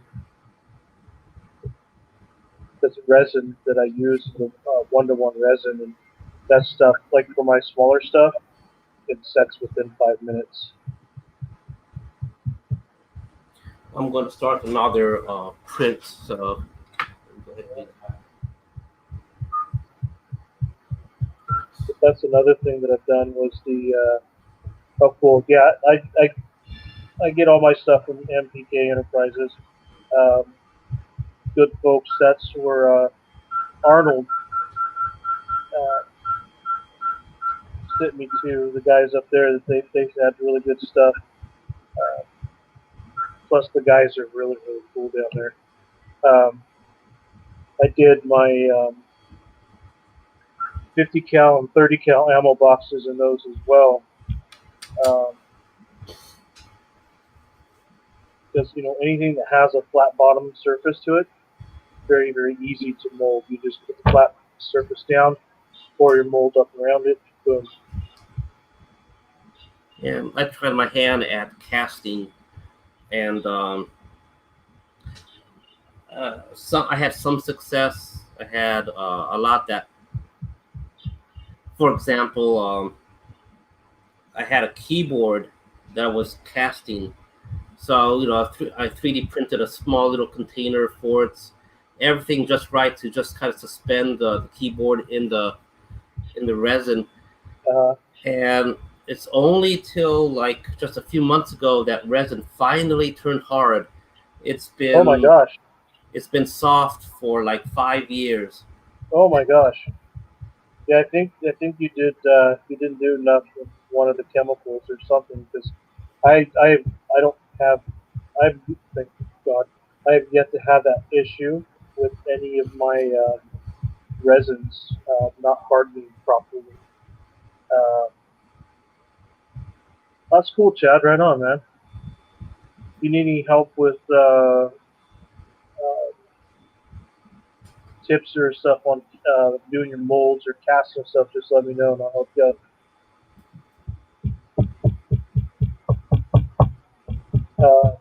That's one thing is making sure if some of the resins or I mean some of the silicones that you use uh, are not 1-to-1 ratio, so you have to really get down your surface area, how much silicone you're using uh, for the area that you're going to fill, and once you get that formula down, then you have to figure out how much of the catalyst you have to use to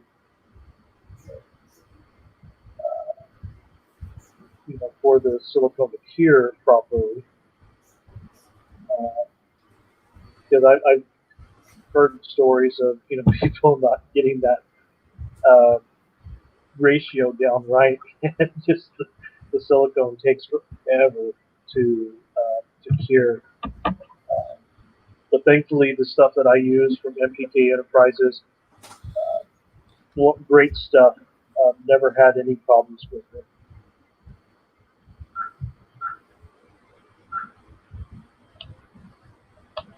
Yeah, sorry about that. Just starting a normal trip.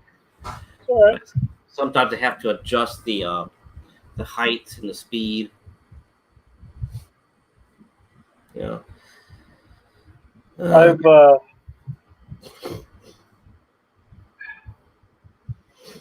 was looking at that new.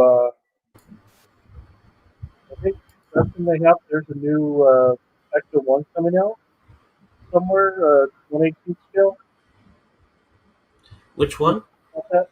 A new. There's I saw something recently. There's another Ecto One coming out, but I don't know if that was 1/18 scale or not. But it looked really nice. Hmm. Have you been watching the? Either of you have been watching the, or trying to watch news coming out China about Wonderfest in Shanghai? I think Joy Toy and a few others have been showing figures, prototype figures, supposed to be coming out next year. I saw Wang. I think it's Wang Ping. What in Lord's name are you talking about, Wang Yi? Or someone does something like that. Somebody posted a picture of it, and they had the new.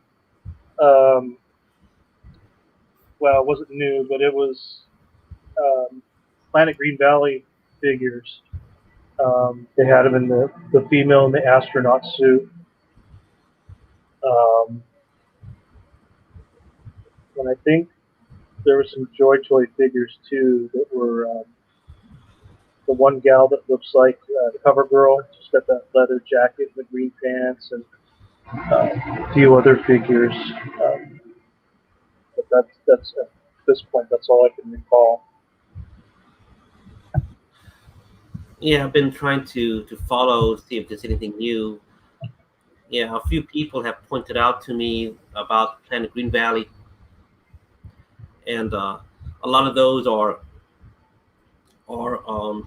prototypes from when we first saw Planet Green Valley before they started to come out with anything. And I think a lot of those female figures are from the the basic figures that he's selling right now. Although there is a new face in there, a girl with ponytails. So I haven't I seen did that. see that. Yeah. I did see that one. I think. Let's see that I saved a couple of them because there was a couple figures that I was interested in. Let's see if I can pull them up. Um,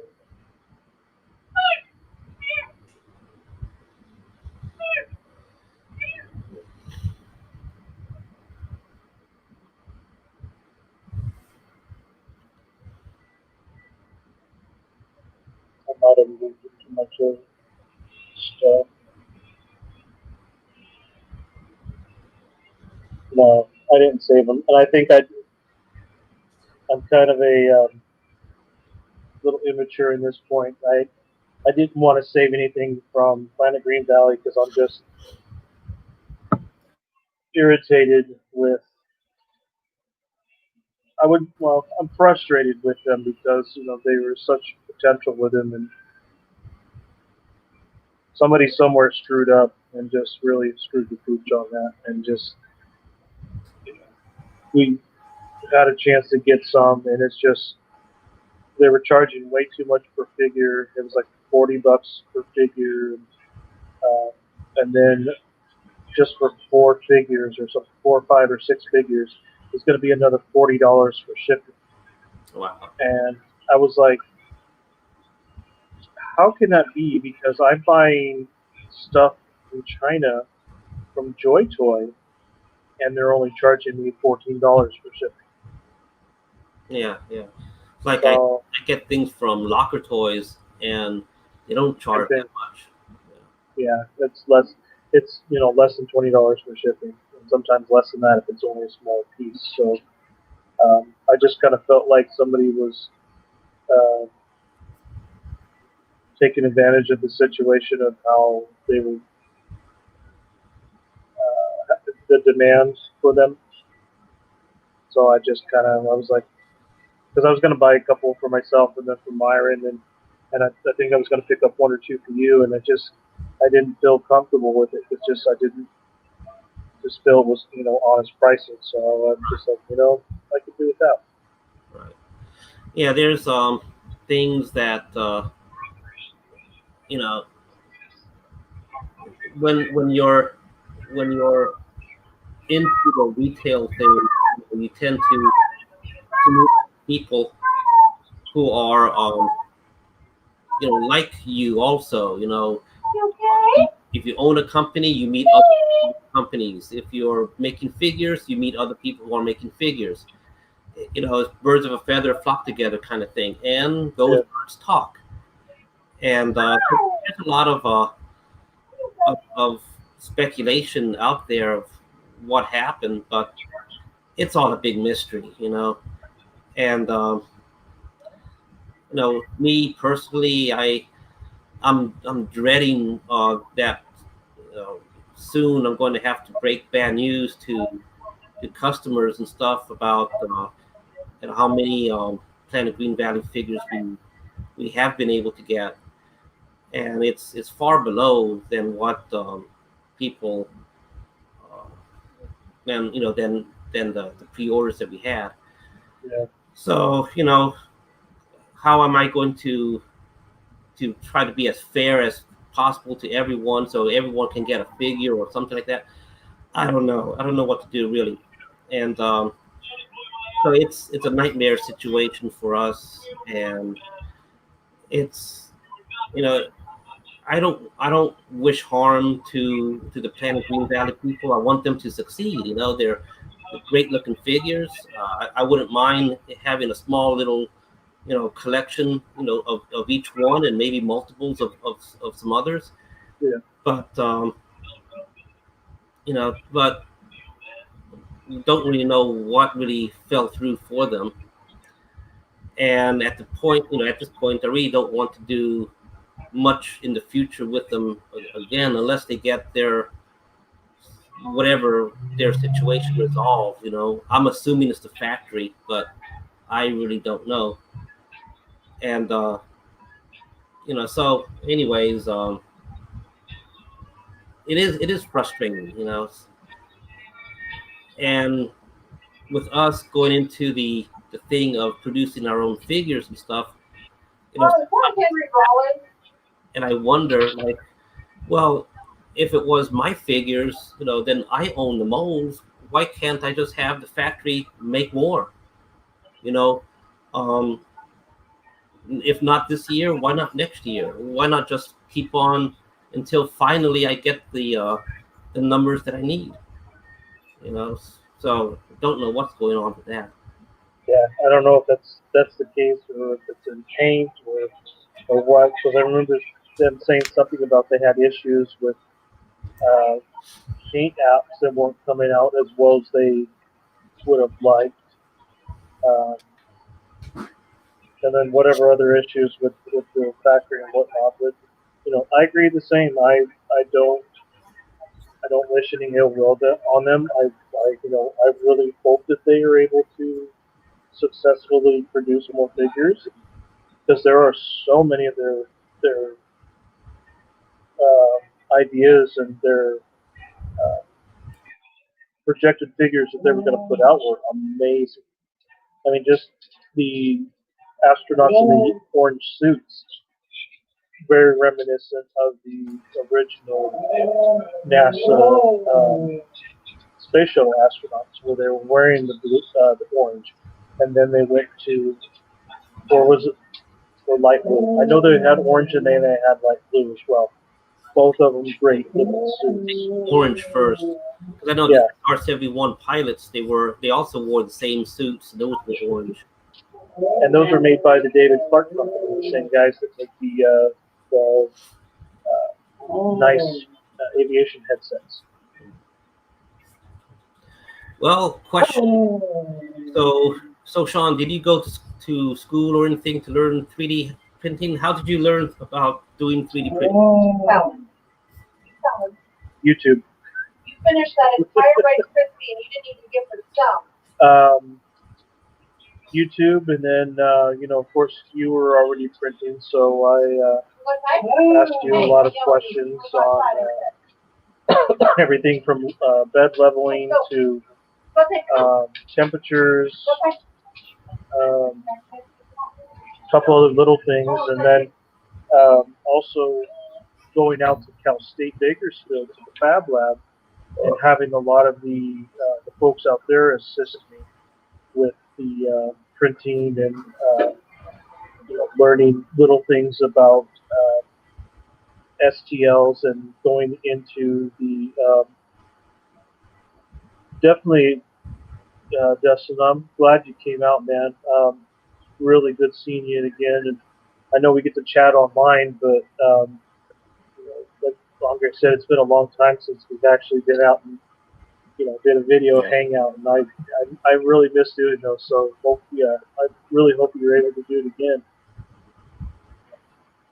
Oh, absolutely. So have a great night, guys. And All right, man. we'll be Good talking night. again soon. Good night. Rest well. Probably try this again next week. Right.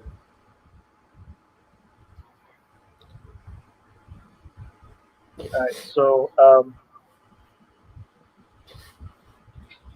So yeah, I learned from the guys out there at the Fab Lab because a lot of the STLs I was finding were all free files. Anything that was on Thingiverse, Yegi, any other place that I could find free STLs just to practice and print little fun things. And I think I printed a couple Cobra sigils. I did some static crates, nothing that could open or close. I think there was a few things, a couple STLs that you let me use that I printed out there. I did print a very nice dumpster that was provided for free, but I did have to resize it, and that's one of the things that I've learned, that all the little vectors that you could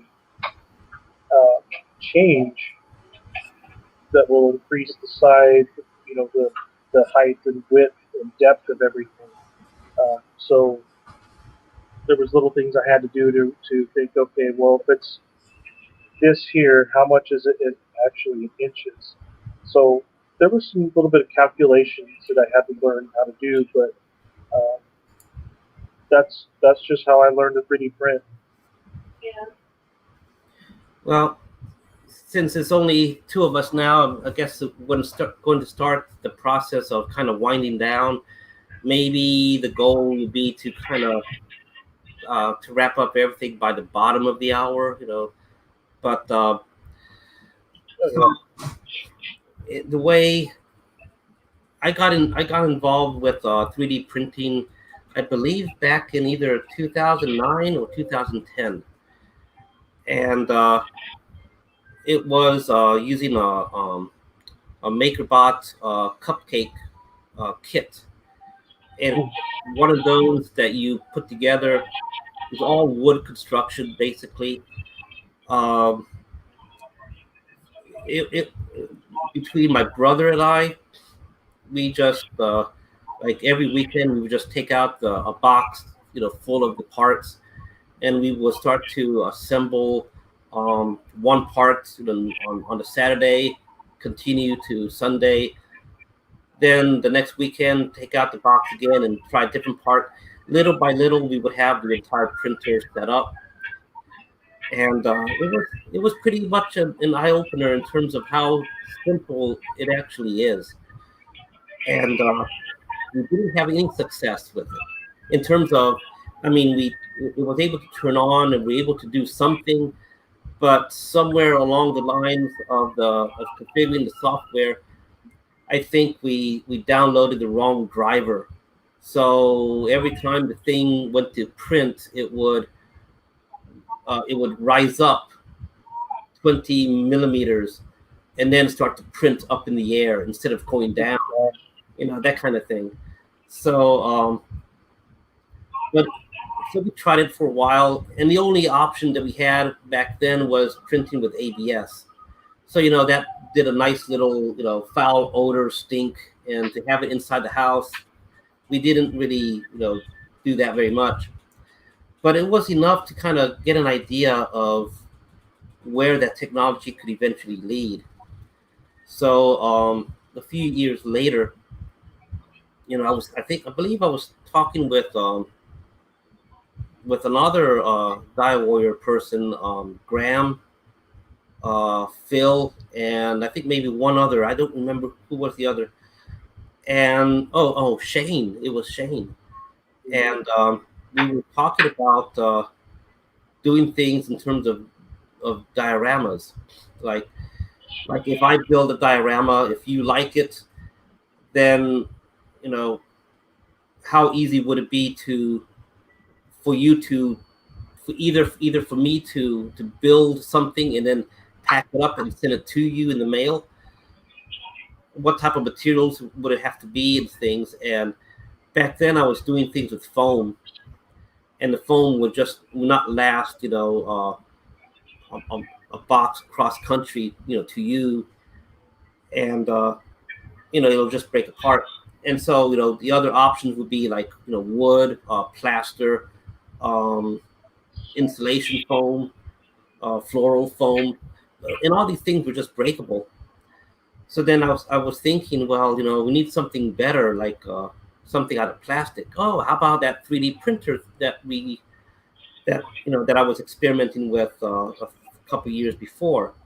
And then started to do some research, and I found that the next version of the MakerBot ones were pre-built and better optimized and things, and they had some better choices in terms of filament. You could also use something called PLA, and PLA was basically new back then.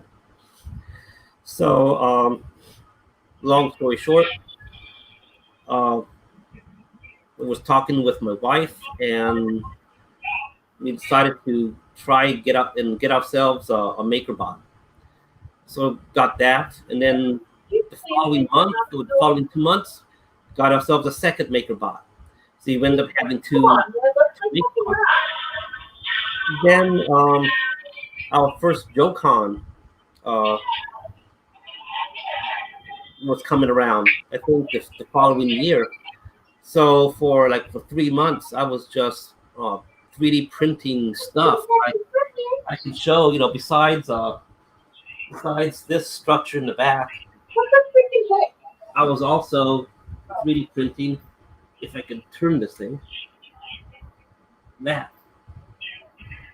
And gantry and the crane. Right. That thing was awesome. So those are things that I wonder. It's like, what the heck does he do with all that stuff after he's built them? And then, okay, that's awesome. That's where they are. Yeah. So I mean, being plastic and being PLA, a lot of people say PLA is just going to break down over time, and it's going to take decades for the PLA to break down. But plastic is durable. It can survive a drop, a fall, and definitely survive being transported around the country. Okay. So that was back in, I think, 2014 was our first JoeCon. And so that's basically, from that point on, I just plunged right into 3D printing. And the way I did it was ex- expect to waste money at first. Try not to be like too conservative with how much resources you're trying to save. I would get these spools of filament, knowing that I'm going to use up all of this filament on wasted stuff. But this is all part of the learning process. So I didn't hold back at all. Try this, try that. I'm going to waste this filament. I have a second filament. Don't waste that one. Waste the first one. So I was just trying different techniques. Print something like this, then print that same thing like this, and how did it take longer?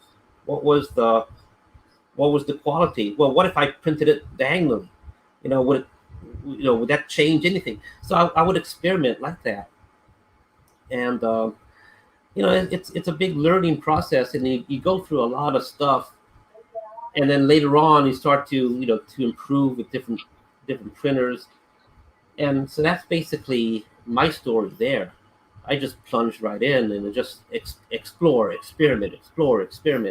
Mhm. And it's the same thing with the laser cutters. It's the same thing with the other machines as well. And so, but it's all a big learning process because it doesn't stop.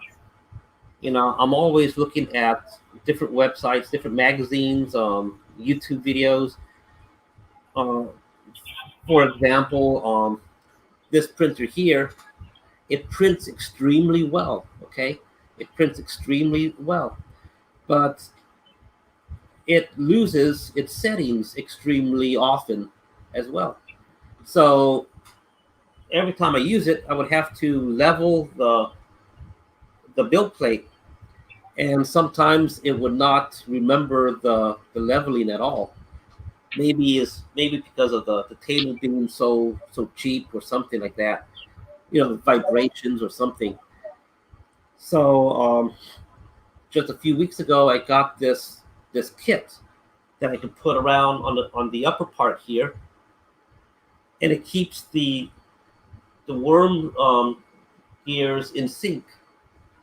So since then, it's been keeping the settings longer. So I don't really have to do the leveling every time. So now this printer, every time I use it now, begins to print perfectly. So now that printer is, after a year, is now enjoyable to use. So it's always this tug of war of keeping up to date with the technology and everything. So that's basically the continuous learning on learning how to 3D print. Oh, let's see. Here's another question.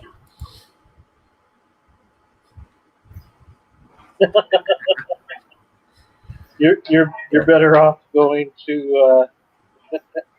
Well, He does. Andre does have a few free files on his site. But, yeah, I do have some freebies. Not too many, unfortunately. I do want to put more. Where are they? Where are they? Oh, freebies right here. you have a cinder block. You have Yeah, I got. or something. There's a few in there. Yeah, I think the cinder block is elsewhere. I gotta put it here though. So, And Chad, I'll tell you what, dude.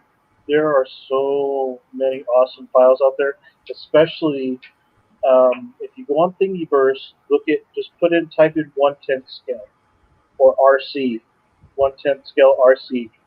There are a crap ton of awesome files in there. I've got like an igloo um, ice chest that I've printed there. I found beer cans. And some of this stuff you can kind of tweak around with when you get your printer. You can change the size and everything. Um, I've seen jack stands that you can actually adjust. I've found ramps. I've found oil pans that you would drain out an oil into. Toolboxes. Um, gosh, you would be surprised on how much stuff out there is for free that would be usable in our uh, diorama universe. Um, I've got some really cool stuff that I've printed that I found for free. So I think there's enough stuff out there that that will keep you busy. As for Andre's stuff, it's just um, support your printers, support your local artists. Just support the DioWarriors store, support uh, what was that guy that we were talking about earlier? The Jedi guy. He's got some great stuff. There's who else has been printing stuff? So here's Another the block. what's that? Yeah, the Here's cinder the block. Yeah. Yeah, so there's lots of great people out there that are printing stuff, and um, support them. If you can throw a little bit of money at them, that's the whole idea. Is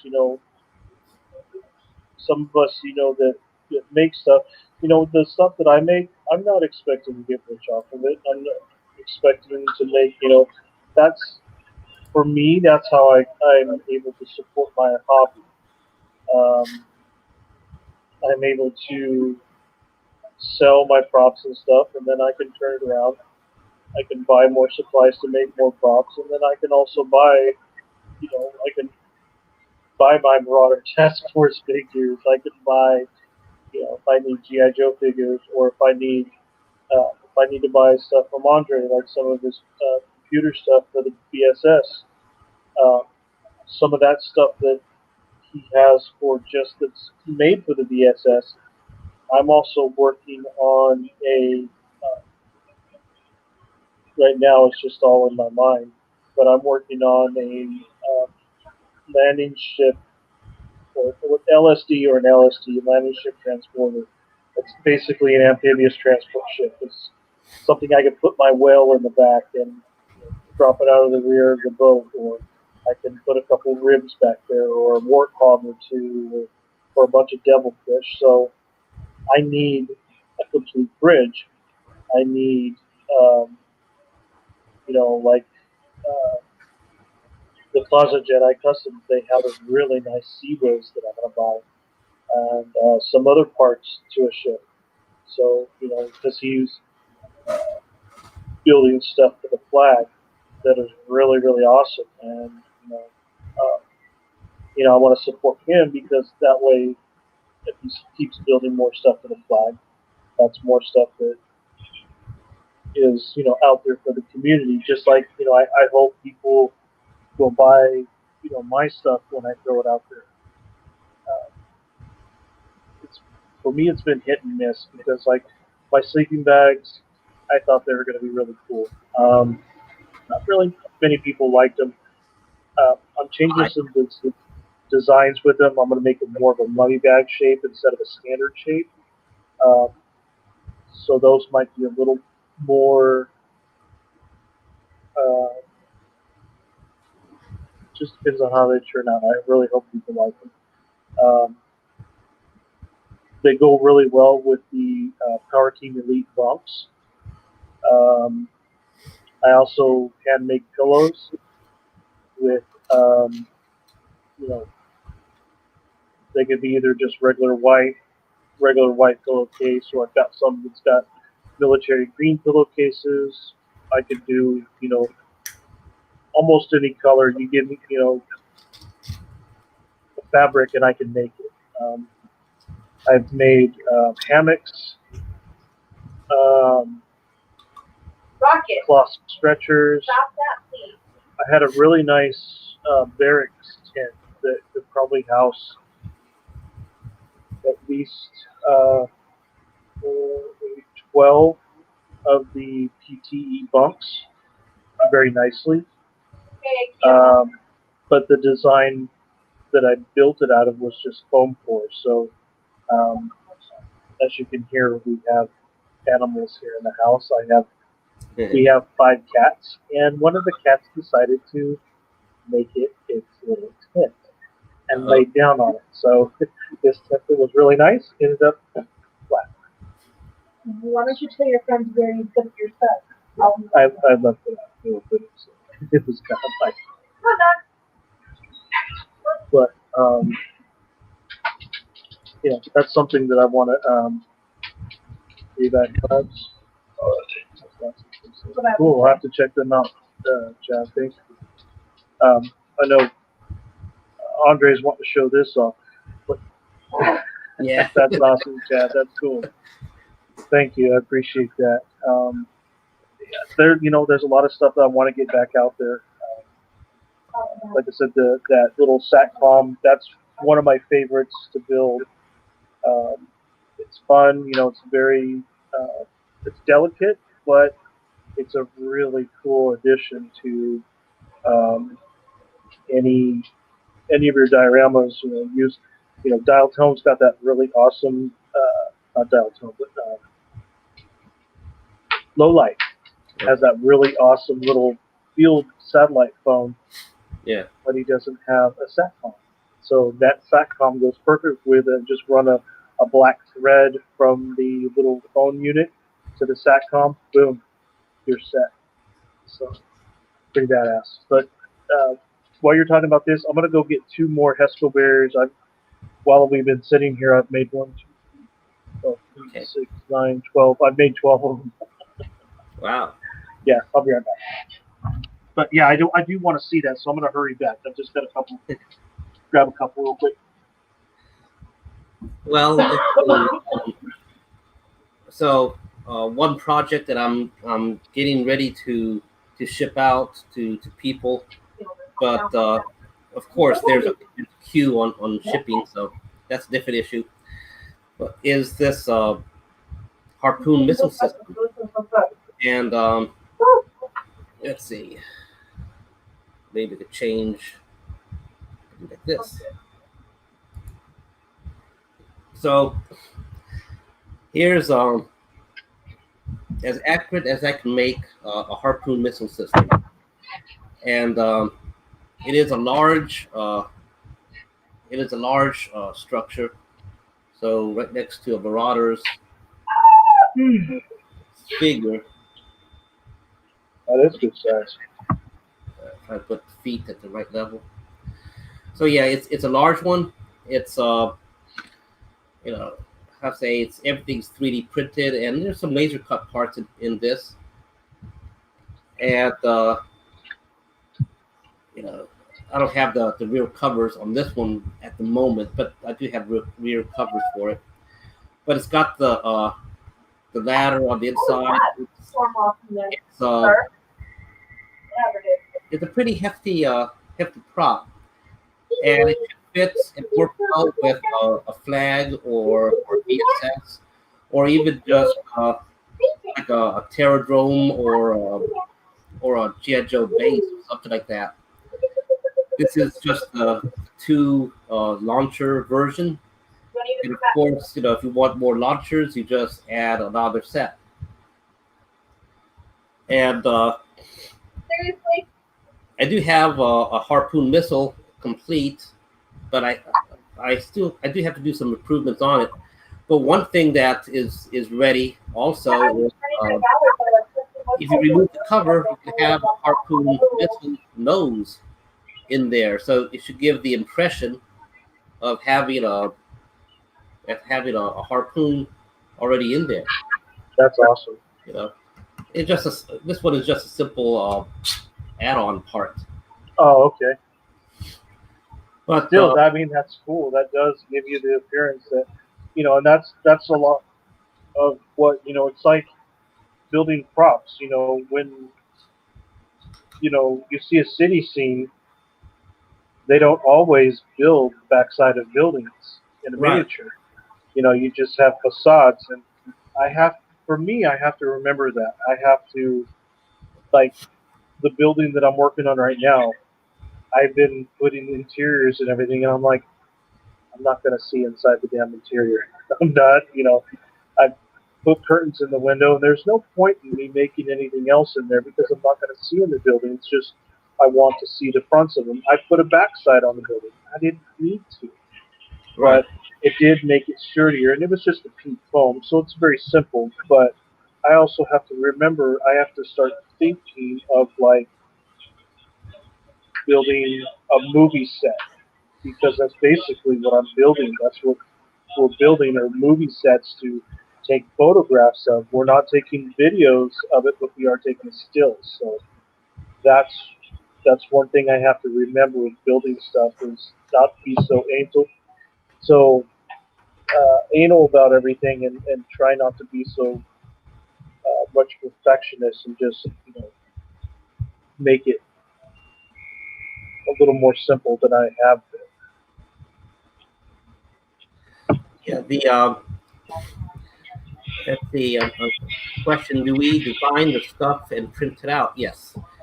Everything that I do, I basically design everything that I do on any of my props, and I try never to use someone else's work at all, because then I would feel that I would have to, if I sell it, then part of that is going to have to go to them. So so when it comes to designing something, I try to do all of the designs 100% myself. And there are some exceptions where I don't have the skill or I don't have the software, either one. And so on something like that, I do hire out other people. And so let me just quickly go to the website for that to give an example.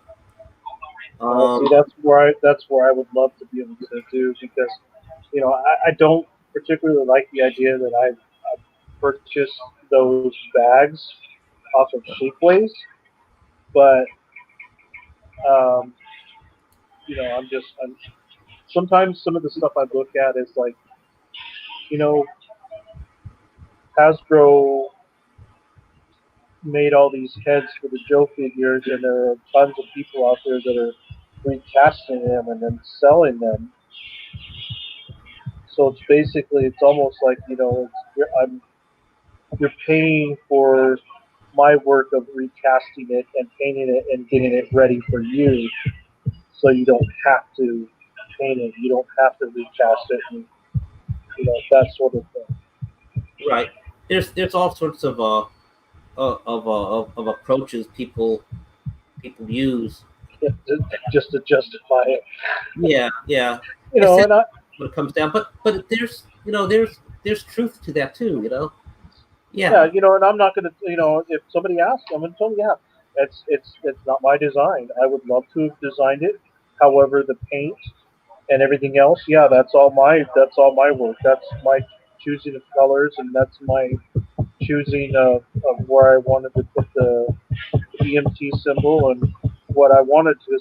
I've seen somebody else that had those, and they were just painting them black and using it as like a duffel bag.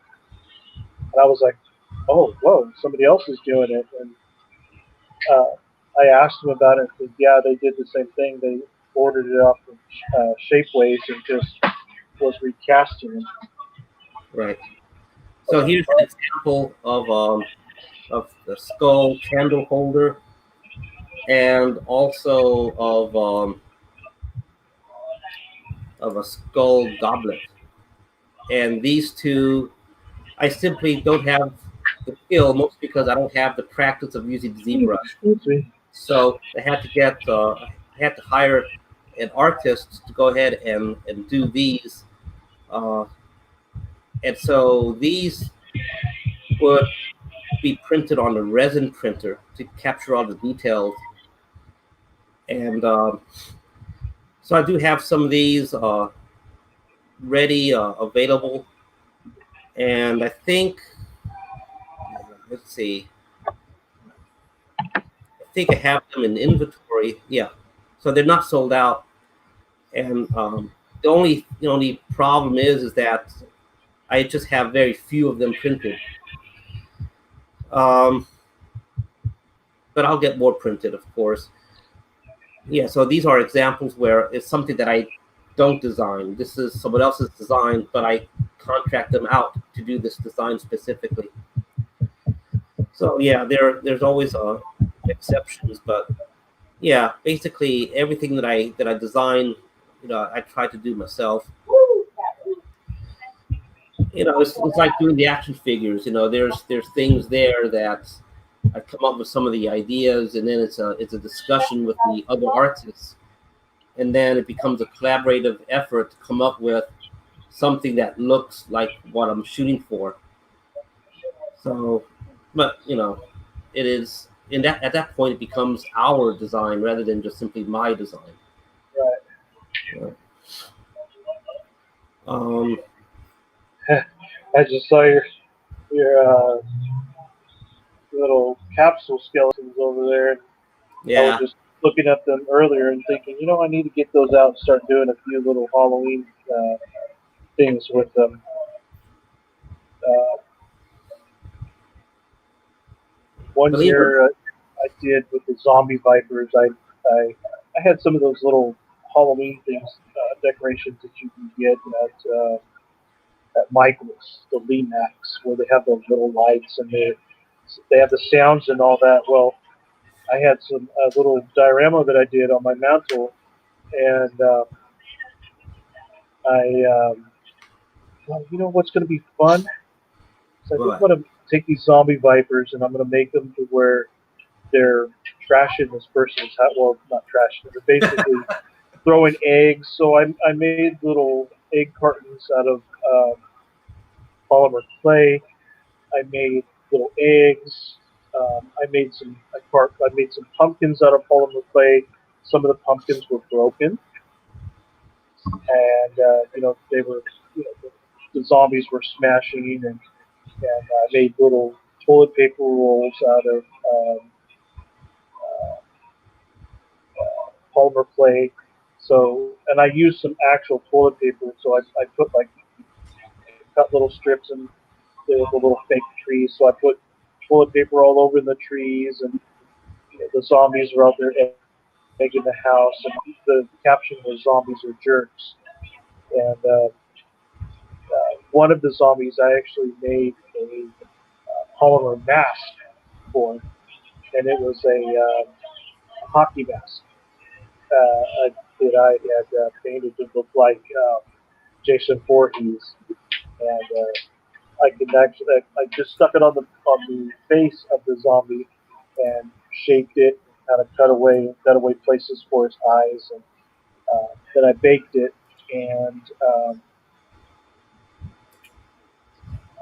once I got it out, I painted it, and basically, made it dirty and made it look like Jason Voorhees' face. Well, the after I baked it, it perfectly kept the shape of the zombie's face. So I could just now just shove it, just put it on his face and it fits perfectly. So he was he had his machete and he was chopping up pumpkins, and it was fun. So I think I want to do something like that with the skeletons. So I do have a couple of these that I got from a friend. I don't remember. No, I did. My friend, Patty and our friend Derek was in Japan, and he bought me, I think, 2 or 4 of these sets. They didn't have the ones that you had, Audrey, but these were ones that are available, so he got me a couple of these. So I was like, oh, these are awesome. So perfect for Halloween. Yeah, these are actually pretty good. There's another set that's out there I didn't follow up on, but it's something similar with the pumpkin. And believe it or not, designing the pumpkin was actually a challenge. I have a pumpkin model, and it's usable and things. I gotta make it a little bit better, but it's actually a challenge to actually do. And but I do if I have time, I'll see about printing like some sort of pumpkin or pumpkin head or something like that for a figure. Much the same way how these have their pumpkins have a cutout for the heads to fit inside. Mm-hmm. You could actually wear the pumpkin as a hat, well, as a mask, really. Yeah. But yeah, it's actually a challenge to actually do them. But we mentioned polymer clay, and I think there's a lot of possibilities in using polymer clay, especially when it comes to food items, fruits and things like that. Am I an engineer? I am a software engineer. I am not a mechanical engineer. But yeah, I am an engineer. But all the stuff about the CAD stuff, I have been doing my own models, my own rendering, things like that since college days. And so my spare time in college, I used to do renderings, and I do have maybe I can bring up. I wonder if I have my old gallery still available. Oh, that was cool. So I'll just go into that real fast. But there's one more thing I want to show before closing up. Unfortunately, I'll have to go get it in the next room. Uh,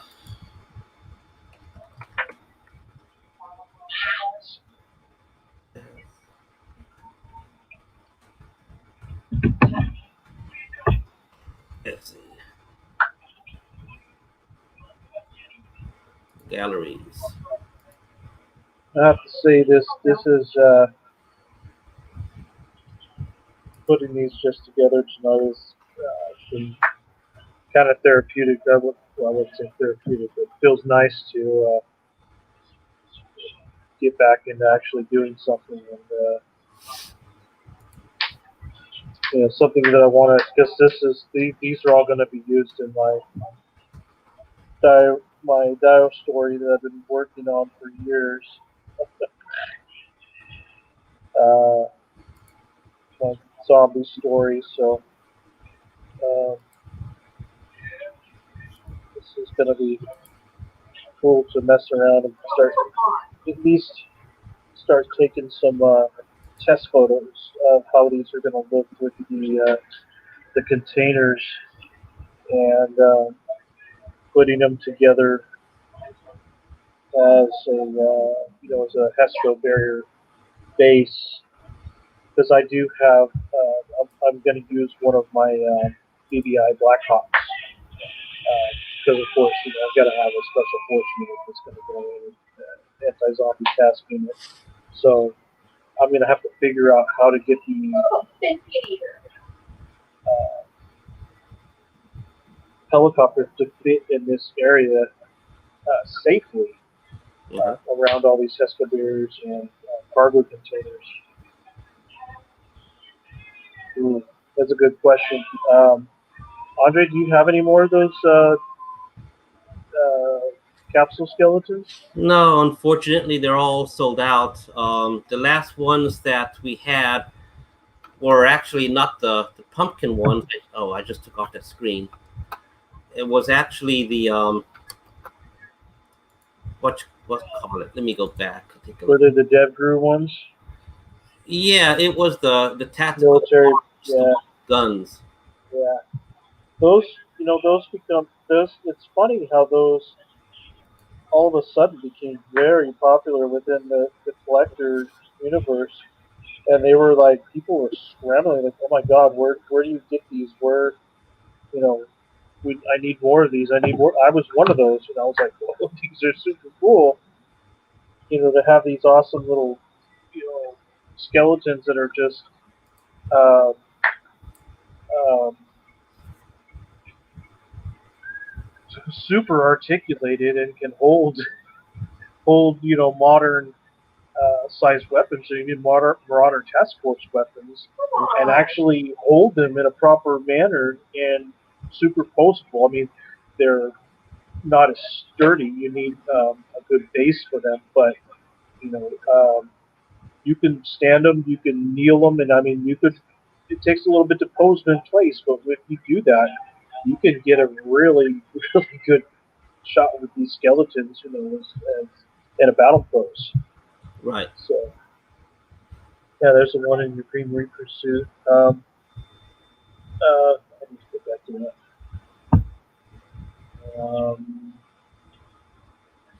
Yeah. So this is the old gallery site on Renderosity. I used to do, I guess, look at the date, 2003, 2007, 2004, that kind of thing. Used to do renderings. So a lot of these are just models that I would just do on my own, and then I would just render them. And that one didn't show up. Yeah, just so for you. yeah, I can post the link later on, I suppose. But you know, if anyone's interested, some of these models I reuse over and over now, because now I moved on to other kinds of models. But you know, some of them you do find the DieWarrior props like the table, keyboards, and things like that. You know, available. The chair is not available. It's a bit of a challenge to print on something other than resin. Resin can handle it, but some parts are super thin. They don't really survive very well for shipping. So yeah, it's just like getting into with 3D printing. It's just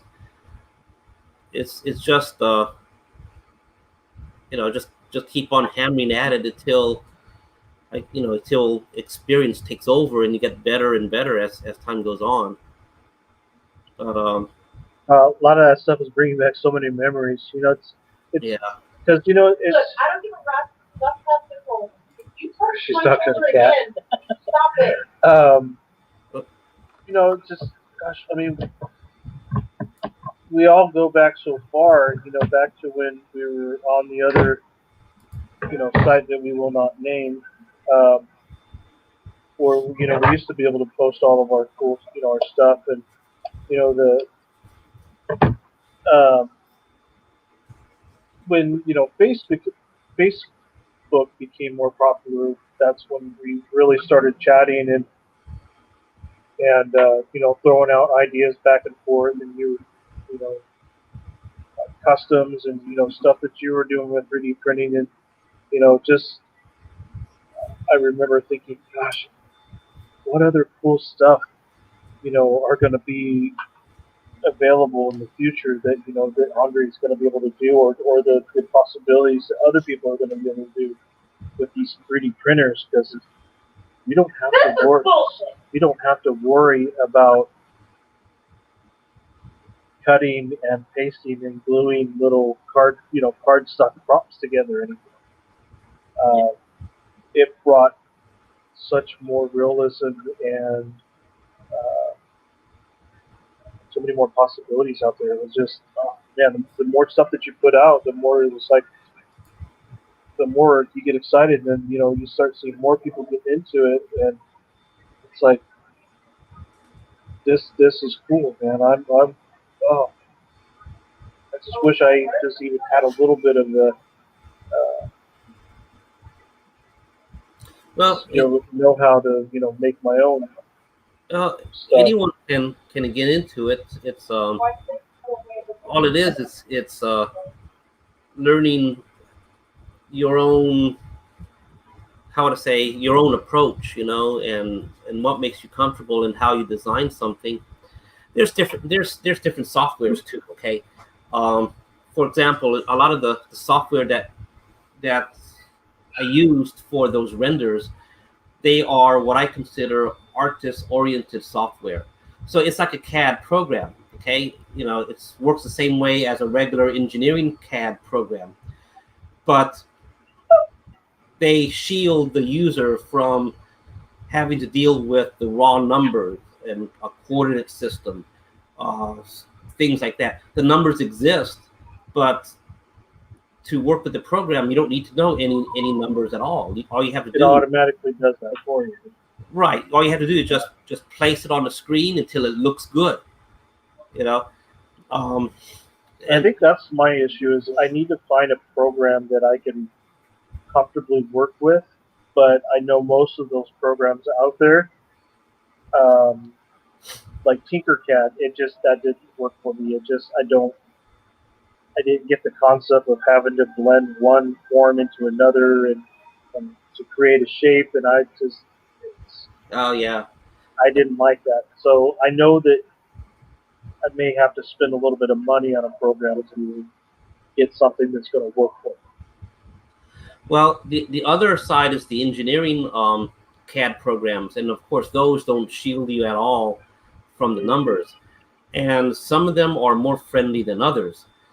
There's one that's called FreeCAD, and at one point I tried to really get involved with FreeCAD, but it was not as intuitive as I had hoped. So I could only go so far with it before it just got frustrating, and then I had to stay away. And every time I went back to it, I got frustrated at the same point. So FreeCAD is not for me. But what I like to use is SolidWorks. That's my primary CAD program. Another one out there that I've used also, and it works almost the same way, almost identical, is Fusion 360. And Fusion 360, you can get that for free, actually. When you go to sign up for it, you can specify that you're going to use it for your private purposes.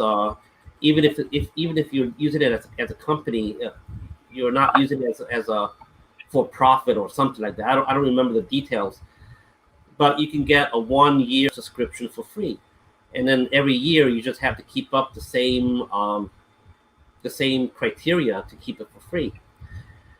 So Fusion 360 is very, very powerful, and it works almost the same way as SolidWorks.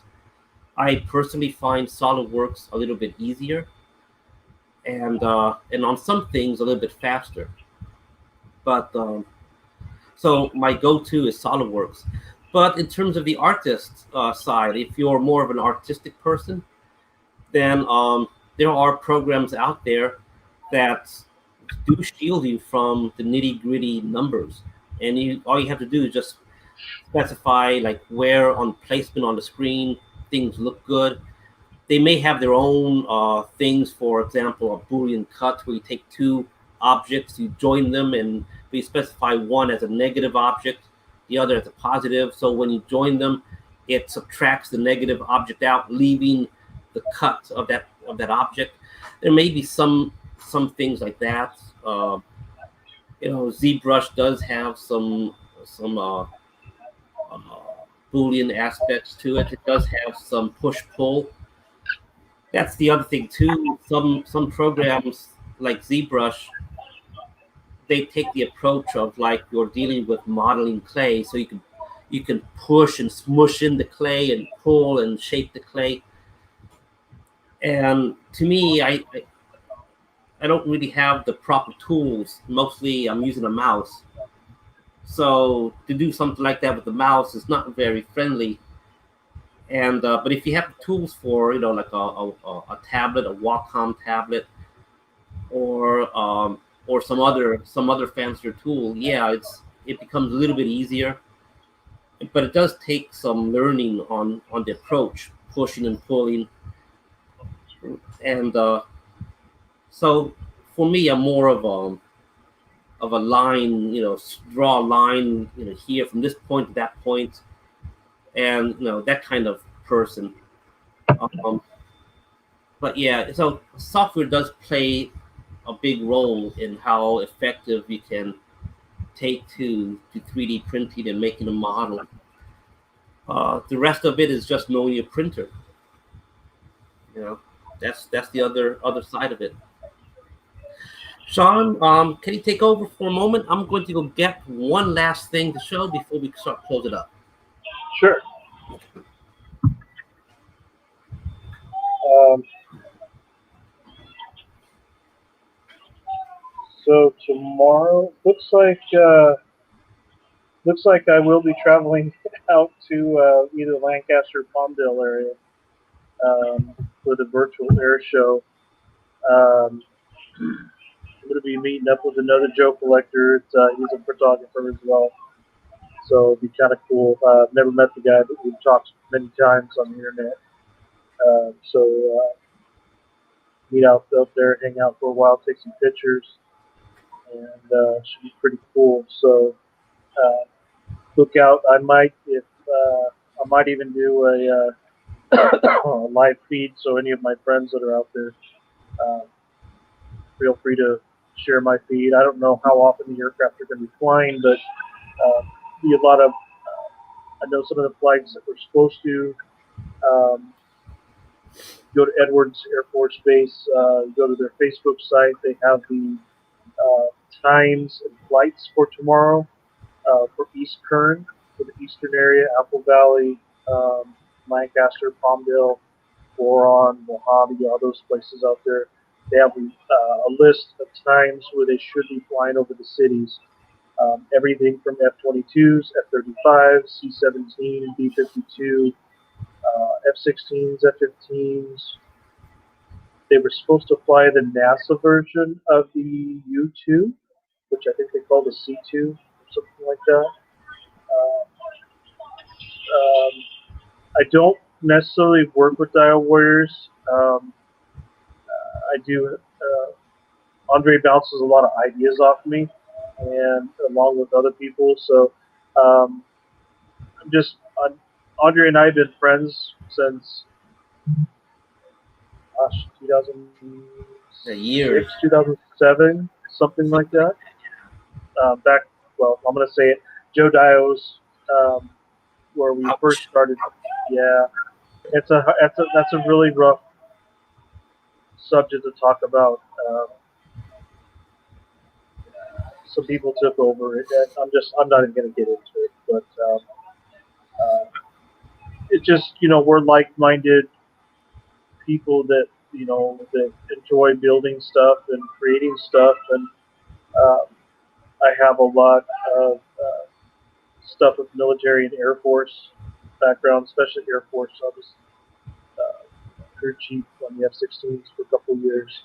I'm also a private pilot, so a lot of this stuff fascinates me. I love building stuff. I love building props. I love building stuff with my hands. So anything that Andre's building and he bounces off me, I love throwing ideas at him and uh, helping him create a better product, a better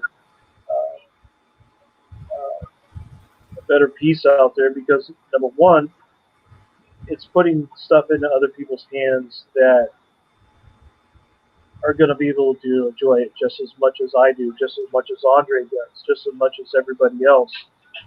It adds to um, your diorama. So, of course, I'm gonna, if he throws an idea, I'm gonna say, hey, let's, what about this or what about that? Because, and it goes vice versa. Maybe I'm building something, he'll throw an idea, and I don't think of something like that because I'm thinking in a total different direction. And then Andre's like, well, what about this? And that kind of reels me in, and I'm like, that could work that way better. Hmm. And I think that goes the same with Andre. He's got an idea, and I'll throw it at him. It's like, well, why don't you just do this instead? This could work, and this. He's like, yeah, I didn't even think about it that way. So that's one thing that's been really cool about working with him. That you know, I feel that I've been able to bounce ideas off of him. And he considers it, and that's anybody else out there. I threw some ideas at another guy uh, that was working on stuff, and he went with it and created it. And I was like, hey, that's cool because one person may not want to work on something like that. Um, but it's all about creating things, and everybody benefits from it, no matter who's designing it, who's printing it, who's creating it. Um, it benefits the whole community, and that's something I like being a part of. That if there's an idea that somebody can run with that I've given them, and I'm like, cool, I've had a little part of that. Now it's part of the community, and everybody's going to enjoy it. That's part of where I get um, my happiness is providing something that uh, somebody else doesn't have the skills to do, like the cloth sleeping bags, the cloth hammocks. And I mean, these hammocks are, I mean, they're real cloth, and they have, you know, they're all, it looks like a real hammock. Um, Same with my stretchers, it's all cloth. So as the figure sits in there, it actually fits in there, and it looks like a real stretcher that you would use during World War II Vietnam era. So, yeah, that's Right, right. The yeah, Sean is one of the core DioWarriors people as well. It's Otto is also another DioWarriors person. Dustin also from earlier, and going further back in time, Arnold was also another, and there's been several others, but everyone has their unique way to contribute. And right now, of course, Die Warriors is very very small, and with any luck, will it'll grow, and then maybe who knows, but well, I think that's another thing that I just want to throw out there is the distinction between the Dire Warriors store and Dio Warriors. mm, DioWarriors.com was created for people that want to post pictures of their dioramas and place. It's the better replacement for the old site that we used to be on. right, This was a place where like-minded individuals could post photos, and it didn't matter if it was GI Joe, it could be Transformers, it could be Teenage Mutant Ninja Turtles, it could be Star Wars. It was all about building dioramas and sharing ideas and how-tos on how to build the dioramas. It create a place of discussion where we could talk about toys and what's coming out, and it didn't matter what you're into. It was all about building dioramas. So that's where the distinction between Dire Warriors and the Dire Warriors store. We right, right. Dire Warriors were just a bunch of people. I mean, how long ago? Well, when Arnold was around, we used to. Gosh, it didn't matter if it was summer or winter. When it was, we would just get on here. We would actually it was Google Hangouts.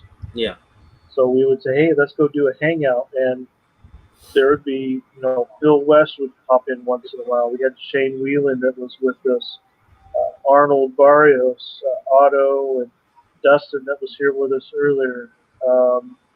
Myron would jump in once in a while. Um, Graham popped in a couple times with us. Did we have what's his name?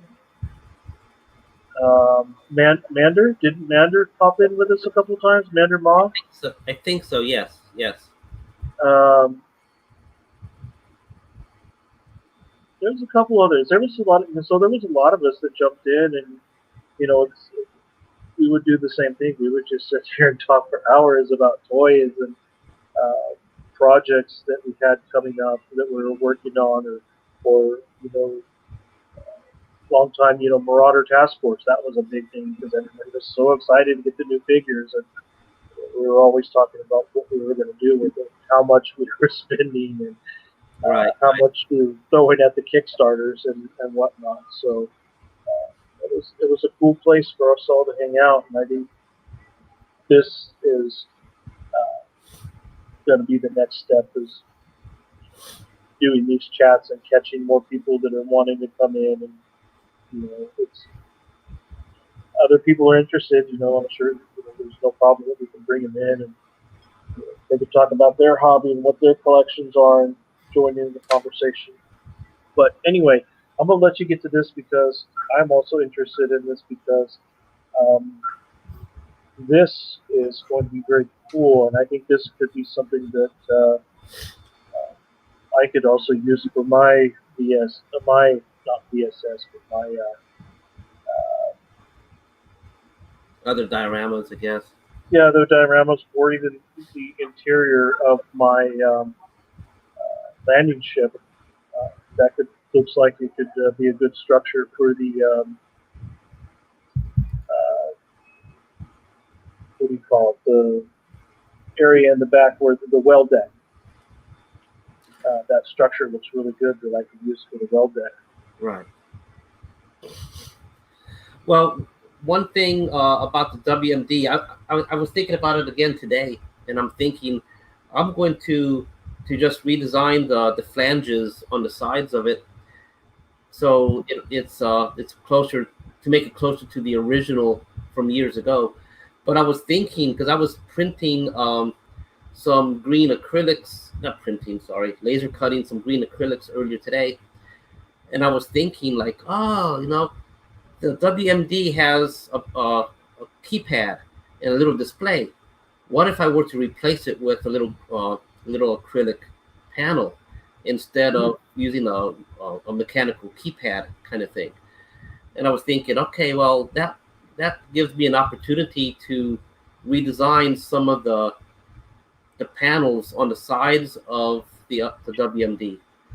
So I was thinking about that today, and I was thinking like, okay, well that might be the missing link that makes the WMD easier to produce. Mm-hmm. So I'm going to try to capitalize on that. That sounds like an awesome idea. Yeah, but you're very right. The DioWarriors.com, which still exists, just at the website, the web server, which is actually this machine here. If I turn it on.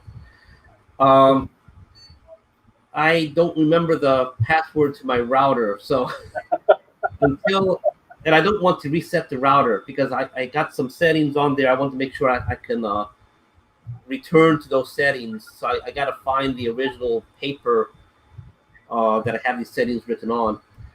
But when I find the password, I'll be able to point the outside world to the web server, which is this machine here. But that's different than DioWarriors store, and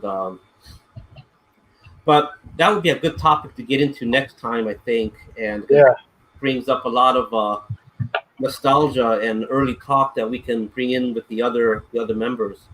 Absolutely. So let me remove this, but this is essentially something that I'm currently working on for my VSS. Part of this wants to get stuck. So, okay, I got it. Yeah, put that in here. So this is just part of it, okay? This is like half of it. So these are going to be the corridors that's going to be on the port and starboard side of the VSS, my VSS, which is VSS 002. It follows an earlier experiment we were doing where some years ago we were experimenting with doing a modular diorama system where you use a frame, and then you just put whatever surface, any detail on top of the frame. So all of these things are basically frames. The square piece inside is a frame. I have another one that printed earlier. So this is a frame right here. So all these frames do, we just put them into our rails, and we just put uh, a floor surface. It could be a floor grate. It could be an ABS floor. It could be a wooden floor. It could be a plaster floor. It could be a wooden floor, a foam floor.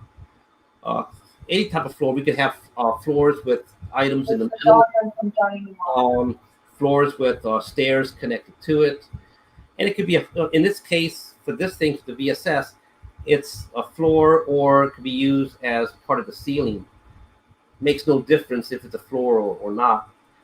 There'll be other ones for the wall. Some of them will have attachments for doors, attachments for, with hinges, so you'll be able to like open them up and have the thing open like that. But anyway, back to the VSS itself. So this is one segment of the hallway, and it's going to have multiple segments. So this thing is going to go out to like at least 4 feet, a little bit more than 4 feet long. It's I'm not quite sure how the outer walls are going to look. Maybe with a window here, maybe on the inside consoles. Could have some sort of weapon or gun emplacement here, or sensors. There's another structure that was working on today that's going to be used for an airlock, and the airlock is going to stick out even further. And this is just half. So the other half is actually the length of the rails. Things get tight. Oh. Everything is designed to be 3D printed, and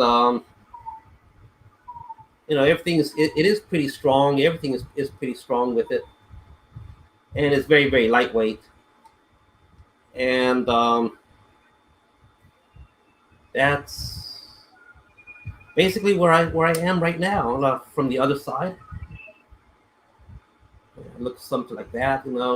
This one doesn't have a vertical wall here, so I can access my hand, I suppose, from that side. But yeah, so anyway, this is half. It's kind of loose at the moment. I need to put other items to kind of lock things into place. That's one reason why the rails want to slide out. They're just thinking about that, with your roof segments. You pull to that's going to be 4 feet long to get the LED strips, and just run them through there and do like you can do your transparent acrylic, or print some little lenses to put up in there for your either, or just do like I don't know if you want to do like on the sides, or for me, I'm picturing lighting as as you're walking through it, either lighting on the sides or lighting on the floor, and then lighting on top, where because you can run them all the way through there and just open up sections of just where you want them to be lit, as the light comes through, because the rest of it's going to be, it should be all pretty well sealed. But I've even gone as far as with those LEDs, and I just take some black paint and I just paint over the ones I don't want. And it works pretty well. The interesting thing is that thinking about 3D printing, okay? One thing about this particular stuff is that if you wanted to, you can get filaments with metal particles in there, such as aluminum. Mm-hmm.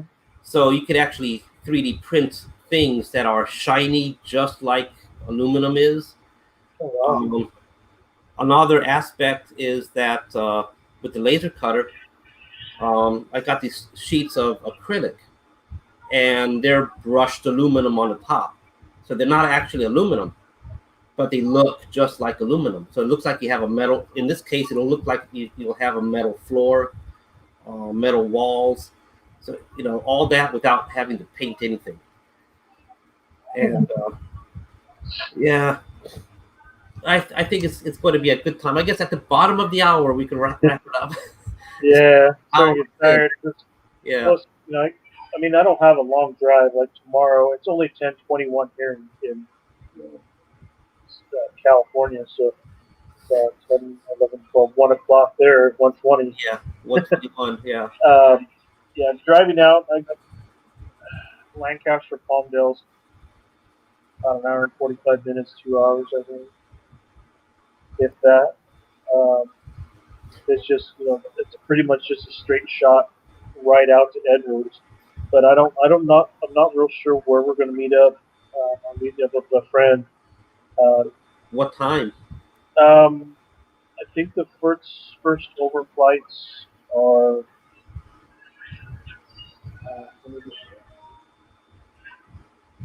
Because it varies. They actually flew over Bakersfield today, but they said I was in the cath lab when it happened, and I heard my girlfriend was on the phone with me, and I first heard him here over the cath lab, and then I heard him on her phone. They had kicked in the afterburner, and it was loud. It was I miss wonderful. that sound. I used to go to air shows once a year when I lived in New Orleans, and I really miss air shows. I really like them. Okay, so the 10th. So they're going to leave. Let's see, Edwards from 11 to 11:35. Roseman 11 to 11:45. Lancaster 11:05 to 12:05. Palmdale. Lancaster, Palmdale. That's pretty much their next door neighbors. So 11:05 to 12:05. Then they're going to hit Victorville, Afro Valley, Hesperia. I don't have the rest of them because I have the screenshot cut out. But some of the aircraft they said to expect to see were F-16s, F-22s, F-35s, B-52, T-38s, F-8, C-17, KC-135, C-20, and a C-12. Mm. It would have been nice if they were able to get the B-2 out and fly it around. But just to see the F-22s and the F-35, I'm pretty stoked to see those. But that's one thing that I've always done. But when they have the air shows out there, my oldest boy, I took him to a couple, and my youngest, he's going to be 13. They haven't had an air show since Hayden's been born, so I haven't been able to take him to an Edwards air show.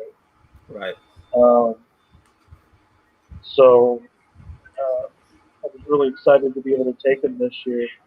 But with COVID and everything, it's just they're not doing it. So they're doing now just a virtual air show where they're flying over cities, and basically it's just a glorified flyover. But anytime you catch him, you get some good pictures. It's pretty cool. Well, have fun when you're out there. I really miss the sounds of the jets and stuff. I really like that sound. It's like every time they fly over here, there's a small little civilian airport, a private airport over here. So they have like private jets that take off. And every time I hear the jet engine taking off, like a real big one, it's probably a small aircraft, just that it has a big sound. Yeah. Suddenly it gets really big, really loud. I find myself looking outside the window, trying to see where it's coming, and I really, really miss that environment. So I'm right in the flight path of our regular airport here, Meadows Field, And so, with us being, in Kern County, we're pretty much right in the middle of the valley. So there's a little FBO out there that has a military contract, and we often get a lot of military helicopters. Once in a while, we'll get the Ospreys out there once in a while, but mostly what I've been seeing are F-18s, F-15s from Fresno Air National Guard, um, and then lately I've seen a lot of the F-35s flying in, and they have a very distinct sound. F-16s, there's just I don't think there's anything out there that sounds like the F-35. It's very loud. And the F-16s are very whiny, very high pitched. F-15s have a little bit more of a growl to them. C-130s, there's just a hum to that. Anytime you hear it, I know it's the C-130 flying around. What else we got? Once in a while, we'll have a Navy. The P3 Orion or something like that. I don't know if they still fly, but I still see some of the Navy. It's got a long tail boom on it. I'll see that once in a while. But, it's cool. I'm also very close to an old Shafter Airport, Minter Field. There are several guys out there that have a lot of warbirds. So occasionally we'll hear some old radial engines flying over there, several Stearmans out there and Wakeners, and Bill Stephanie, which is now, he's passed away. He flew the Strega P-51, the number 7, the red and white P-51, the unlimited racing. The crew is still out there. I think it was Jake and Salby that was flying it. They're still based out there in Shafter. Eddie Van Fossen was out there with his gray Miss TNT. Is it an AT6 or an SNJ? I think it's an AT6. Bill, Delbert Williams, I think, had another. No, I'm sorry, that was Al Goss. Had a dark blue AT6 that he raced as well.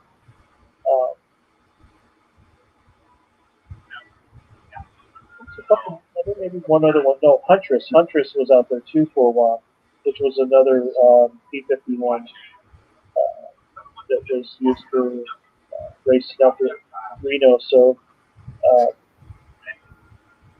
I'm very fortunate to be in an area with a lot of that's very, very rich in aviation history.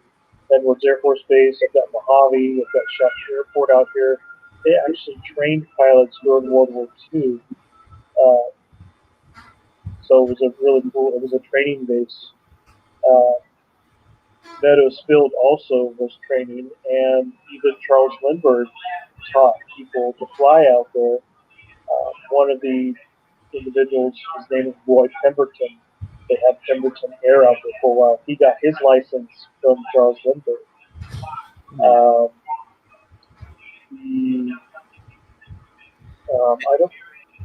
want to say that Amelia Earhart landed out here before. I'm not sure of that, but I think.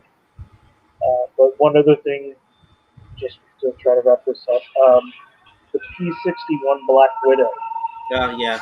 which is a very rare plane, actually had a squadron of that was being trained out there at Meadows Field. And there's a plaque out there in the terminal,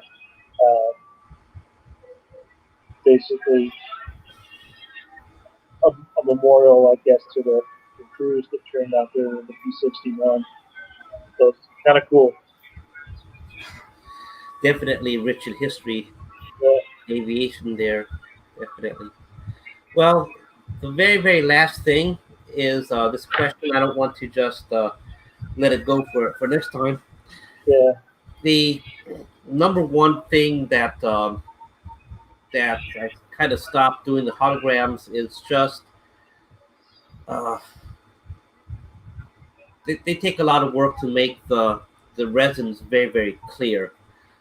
And so I do have one very good printer, and it uses extremely good resins. That's the one that I have in Texas.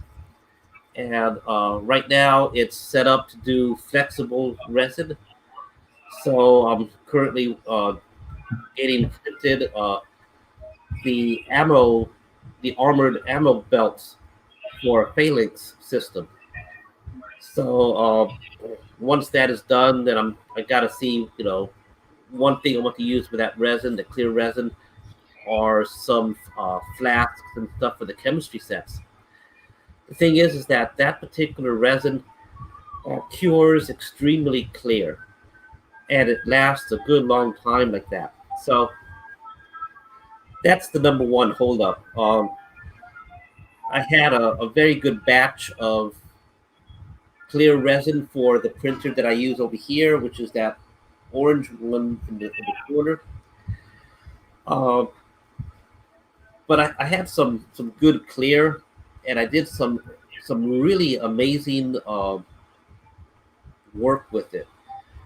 And then the next batch of resin that I put in when the first batch ran out didn't really want to cure very clear at all. And so basically none of the items that I printed with it were sellable at all. The quality was just not there. So I moved on to up to other things for now. I do have to eventually get back to it because those holograms are, they are nice. Probably I'll get back to them when I start to uh, re-release or upgrade release hologram tables type stuff, and I do have plans for that. So most likely, when I do the tables again, I'll probably will get back to doing the holograms again. Okay, well, with that, it's been about 3 hours and a little bit over 3.5 hours, 3 hours 32 minutes, and I think we covered quite a bit of stuff. And it was a real joy seeing Dustin also, back here with the group, and probably going to try to do this again, maybe next Friday. We're still not too sure what days work for everybody, so we're still kind of playing around the schedule for that. I may do some more solo videos, maybe tomorrow, maybe on Monday. I'm not quite sure. I mean, or maybe on Sunday, actually. I'm not quite sure. But I don't want to go too many days in between without any videos, because then people kind of forget that we do videos. So definitely by Wednesday, I'll do another video, definitely, even if it's solo, and even if it's just me cleaning up the room, because there's a lot of stuff there. As I go through the stuff, the parts, I come across items that I haven't seen in a while. I come across figures that I completely forgot about. I come across something new or something old or something different. Things that are not necessarily seen very often. So there's a lot of stuff, a lot of stories to talk about, even if it's just cleaning the room. You come across things. So with that, I'm going to start wrapping up now and say thank you to Sean for showing up, to Otto, to Dustin, and to all of you out there also watching and clicking likes. If you do happen to watch it on YouTube, please like and subscribe, because on YouTube that's actually a useful thing. The likes and the subscribes, they come into play later on. And to give an example, if you want to do live through mobile phone, then you have to have like so many subscribers, or they won't even allow you to do live using a cell phone. Yeah. So there's all sorts of things that come into play. And I hear my voice beginning to go out, so it's probably a good time to say goodnight. Go hydrate. Yeah. All right. Well, thank you, Chad, and Matt, and others that commented. And see y'all next week and next time. And stay safe. So you guys have a good weekend. Be good. Be safe. Later, all. Later.